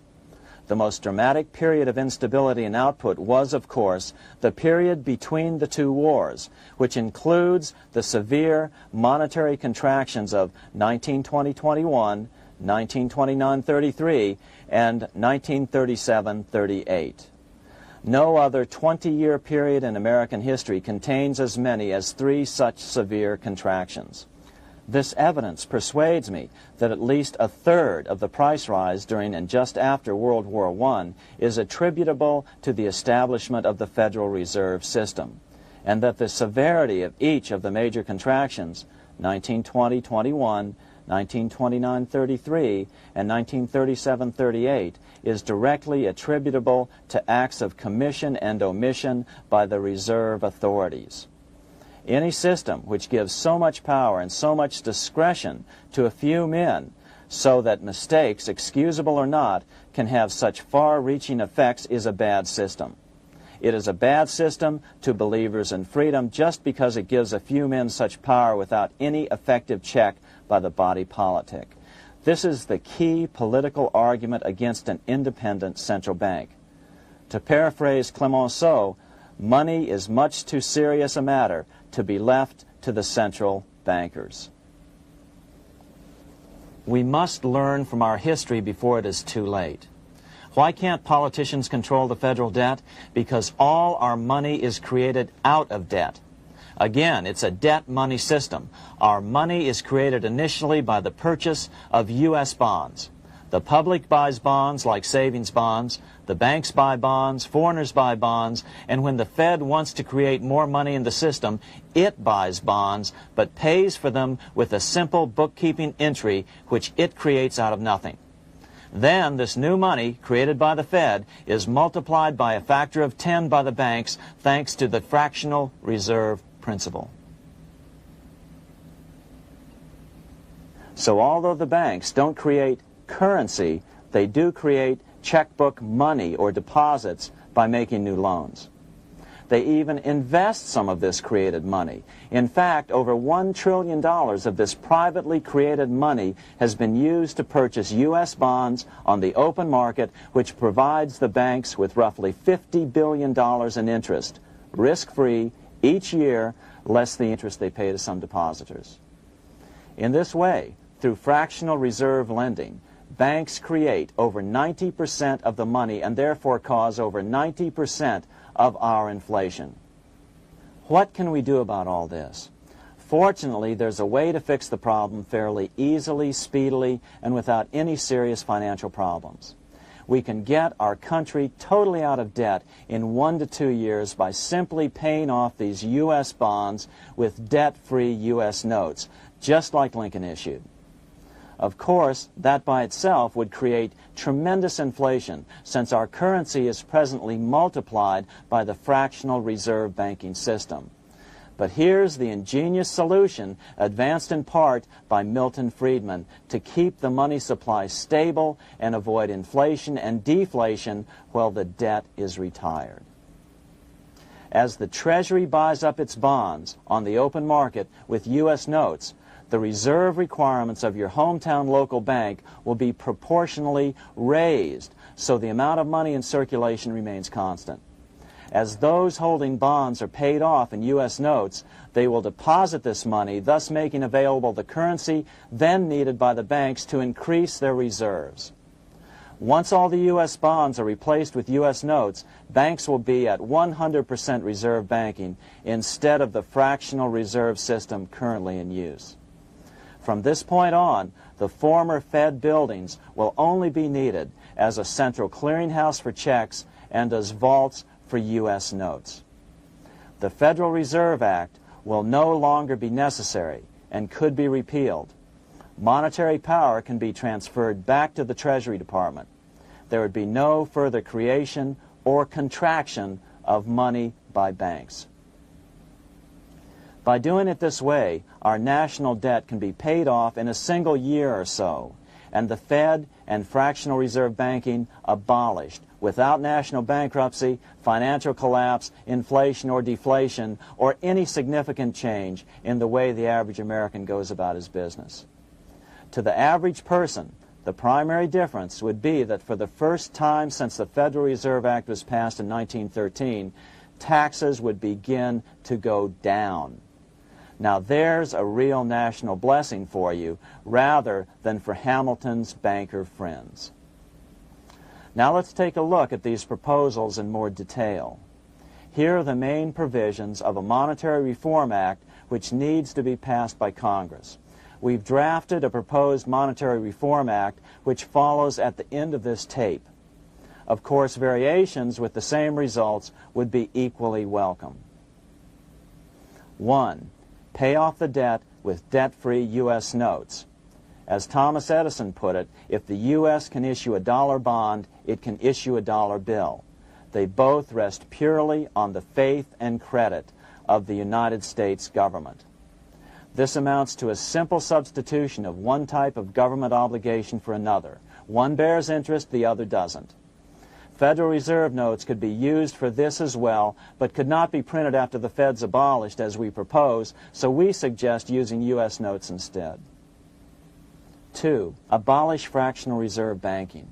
As the debt is paid off, the reserve requirements of all banks and financial institutions would be raised proportionally at the same time to absorb the new U.S. notes, which would be deposited and become the bank's increased reserves.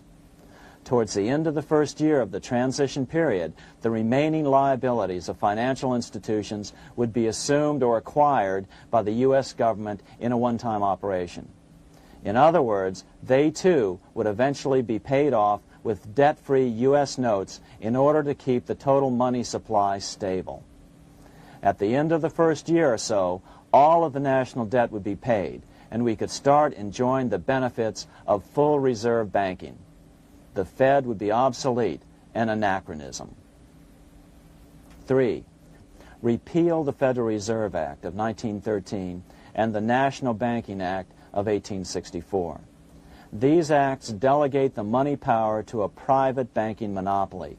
They must be repealed, and the money power handed back to the Department of Treasury, where they were initially under President Abraham Lincoln. No banker or person in any way affiliated with financial institutions should be allowed to regulate banking. After the first two reforms, these acts would serve no useful purpose anyway, since they relate to a fractional reserve banking system. 4. Withdraw the U.S. from the IMF, the BIS, and the World Bank. These institutions, like the Federal Reserve, are designed to further centralize the power of the international bankers over the world's economy, and the U.S. must withdraw from them. Their harmless functions, such as currency exchange, can be accomplished either nationally or in new organizations limited to those functions. Such a monetary reform act would guarantee that the amount of money in circulation would stay very stable, causing neither inflation nor deflation. Remember, for the last 3 decades, the Fed has doubled the American money supply every 10 years. That fact and fractional reserve banking are the real causes of inflation and the reduction in our buying power, a hidden tax. These and other taxes are the real reasons both parents now have to work just to get by. The money supply should increase slowly to keep prices stable, roughly in proportion to population growth, about 3% per year, not at the whim of a group of bankers meeting in secret. In fact, all future decisions on how much money will be in the American economy must be made based on statistics of population growth and the price level index. The new monetary regulators and the Treasury Department, perhaps called the Monetary Committee, would have absolutely no discretion in this matter except in time of declared war. This would ensure a steady, stable money growth of roughly 3% per year, resulting in stable prices and no sharp changes in the money supply. To make certain the process is completely open and honest, all deliberations would be public, not secret, as meetings of the Fed's Board of Governors are today. How do we know this will work? Because these steps remove the 2 major causes of economic instability, the Fed and fractional reserve banking, and the newest one as well, the BIS, Bank of International Settlements. But most importantly, the danger of a severe depression would be eliminated. Let's listen to Milton Friedman on the single cause of severe economic depressions. I know of no severe depression in any country or any time that was not accompanied by a sharp decline in the stock of money, and equally of no sharp decline in the stock of money that was not accompanied by a severe depression. Issuing our own currency is not a radical solution. It's been advocated by Presidents Jefferson, Madison, Jackson, Van Buren, and Lincoln. But it's been used at different times throughout Europe as well. Perhaps the best example is one of the small islands off the coast of France in the English Channel. Called Guernsey, It's been using debt-free money issues to pay for large building projects for nearly 200 years. Here we are on Guernsey, and this is the Guernsey Flower and Vegetable Market. Guernsey is one of the most successful examples of just how well a debt-free money system can work. In 1815, a committee was appointed to investigate how best to finance this new market. The impoverished island could not afford more new taxes, so the state's fathers decided to try a revolutionary idea: issue their own paper money. They were just colorful paper notes, backed by nothing, but the people of this tiny island agreed to accept them and trade with them. To be sure they circulated widely, they were declared to be good for the payment of taxes. Of course, this idea was nothing new.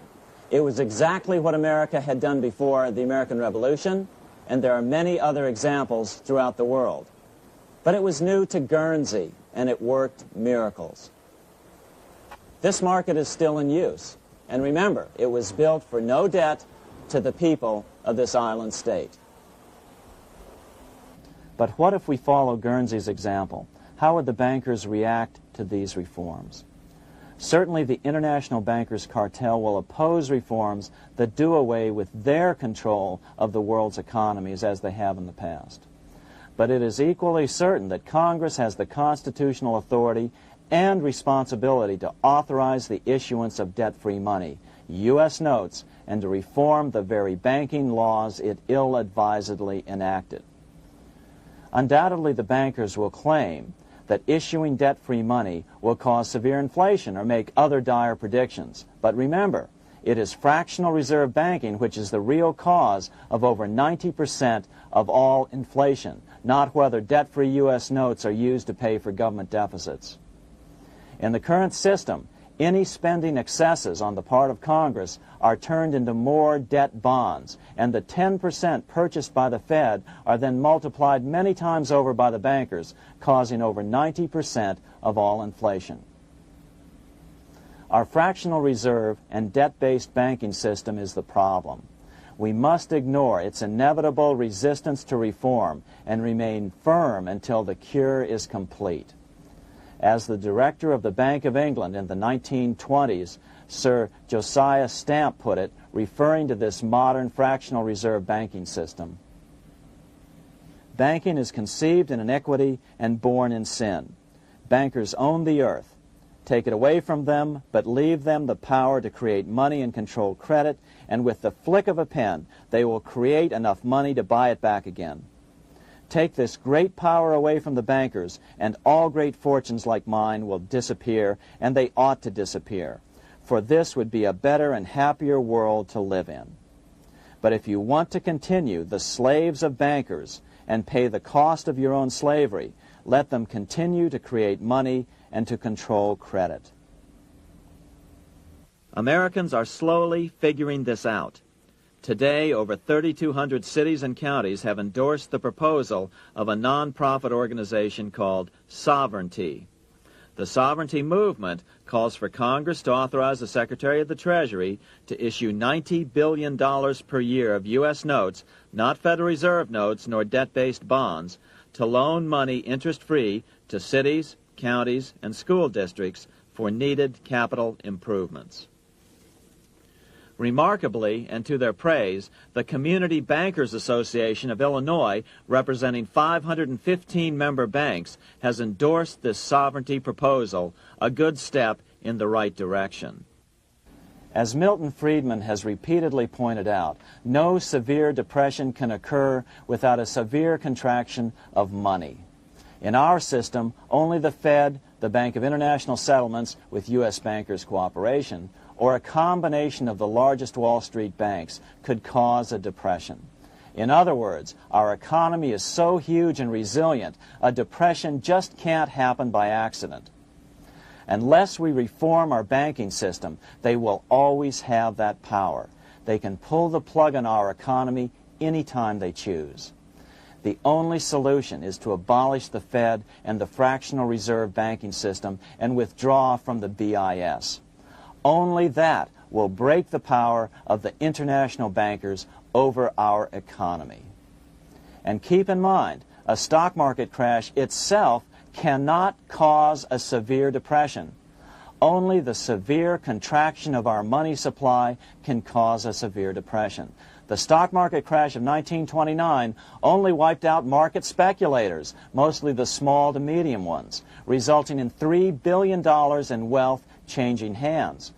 But it served as a smokescreen for a 33% contraction in credit by the Fed over the next 4 years, which resulted in over $40 billion in wealth from the American middle class being transferred to the big banks. Then, despite impotent howls of protest from a divided Congress, the independent Fed kept the money supply contracted for a full decade. Only World War II ended the terrible suffering the Fed inflicted on the American people. In a depression, the remaining wealth of the debt-burdened American middle class will be wiped out by unemployment, declining wages, and the resulting foreclosures. If we start to act to reform our monetary system, the money changers may do what they did in 1929 and then the 1930s, crash the stock market and use that as a smokescreen while contracting the money supply. But if we're determined to fight to regain control over our money, we can come out of it fairly quickly, perhaps in only a very few months, as U.S. notes begin to circulate and replace the money withdrawn by the bankers. The longer we wait, the greater the danger we'll permanently lose control of our nation. But some still wonder why the international bankers would want to cause a depression.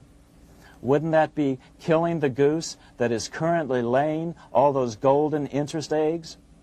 Remember what Larry Bates said at the first of this videotape.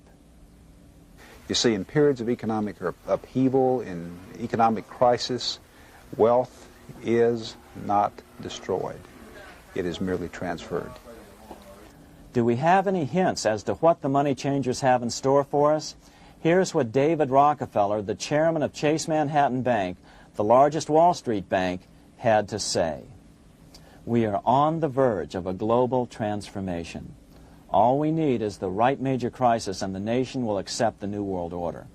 So, crisis is needed to fulfill their plans quickly. The only question is when the crisis will occur. Fortunately, we probably have a little time. It's unlikely that this crisis will occur before the 1996 elections, but after that, the danger begins rising. But whether or not they decide to cause a crash or a depression through relentless increases in taxes and the loss of hundreds of thousands of jobs being sent overseas thanks to trade agreements such as GATT and NAFTA, the American middle class is an endangered species. Cheaper labor, including slave labor in Red China, which Harry Wu has heroically documented, is being used to compete with American labor. In other words, money is being consolidated in fewer and fewer hands as never before in the history of this nation or the world. Without reform, the American middle class will soon be extinct, leaving only the very rich few and the very many poor, as has already occurred in most of the world. We've been warned of all this by congressmen, presidents, industrialists, and economists down through the years. Religious leaders, too, have seen the danger. About 1898, during the time of William Jennings Bryan, Pope Leo XIII put it this way. On the one side, there is the party which holds the power because it holds the wealth, which has in its grasp all labor and all trade, which manipulates for its own benefit and its own purposes all the sources of supply, and which is powerfully represented in the councils of state itself. On the other side, there is the needy and powerless multitude, sore and suffering. Rapacious usury, which, although more than once condemned by the Church, is nevertheless under a different form, but with the same guilt, still practiced by avaricious and grasping men, so that a small number of very rich men have been able to lay upon the masses of the poor a yoke little better than slavery itself. More recently, during America's Great Depression, Pope Pius XI spoke of the same problem. In our days, not alone is wealth accumulated, but immense power and despotic economic domination is concentrated in the hands of a few. This power becomes particularly irresistible when exercised by those who, because they hold and control money, are able also to govern credit and determine its allotment. For this reason, supplying, so to speak, the lifeblood to the entire economic body and grasping, as it were, in their hands the very soul of the economy, so that no one dare breathe against their will. Educate your friends. Our country needs a solid group who really understand how our money is manipulated and what the solutions really are.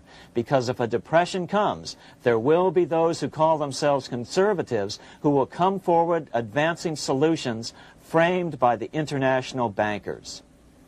Beware of calls to return to a gold standard. Why? Simple, because never before has so much gold been so concentrated outside of American hands.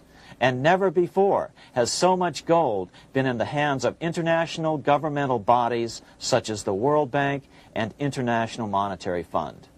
A gold-backed currency usually brings despair to a nation, and to return to it would certainly be a false solution in our case.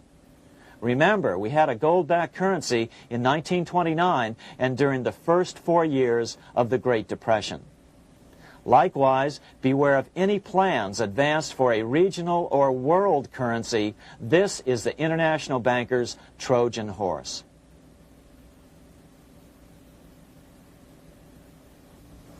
Educate your member of Congress. It only takes a few persuasive members to make the others pay attention. Most congressmen just don't understand the system. Some understand it, but are so influenced by bank PAC contributions that they ignore it, not realizing the gravity of their neglect. We hope we've made a valuable contribution to the national debate on monetary reform. It remains for each man to do his duty, consistent with his state in life. May God give us the light to help reform our nation and ourselves. We say ourselves because ultimately vast multitudes of men are going to be driven more and more to desperation by the accumulation of the world's wealth in fewer and fewer hands. Men will tend to become like their oppressors, selfish and greedy. Rather, let's keep in mind during this period of reform a warning not to lose sight of greater things, as Pope Pius XI put it. For what will it profit men that a more prudent distribution and use of riches make it possible for them to gain even the whole world, if thereby they suffer the loss of their own souls? What will it profit to teach them sound principles in economics, if they permit themselves to be so swept away by selfishness, by unbridled and sordid greed, that hearing the commandments of the Lord, they do all things contrary?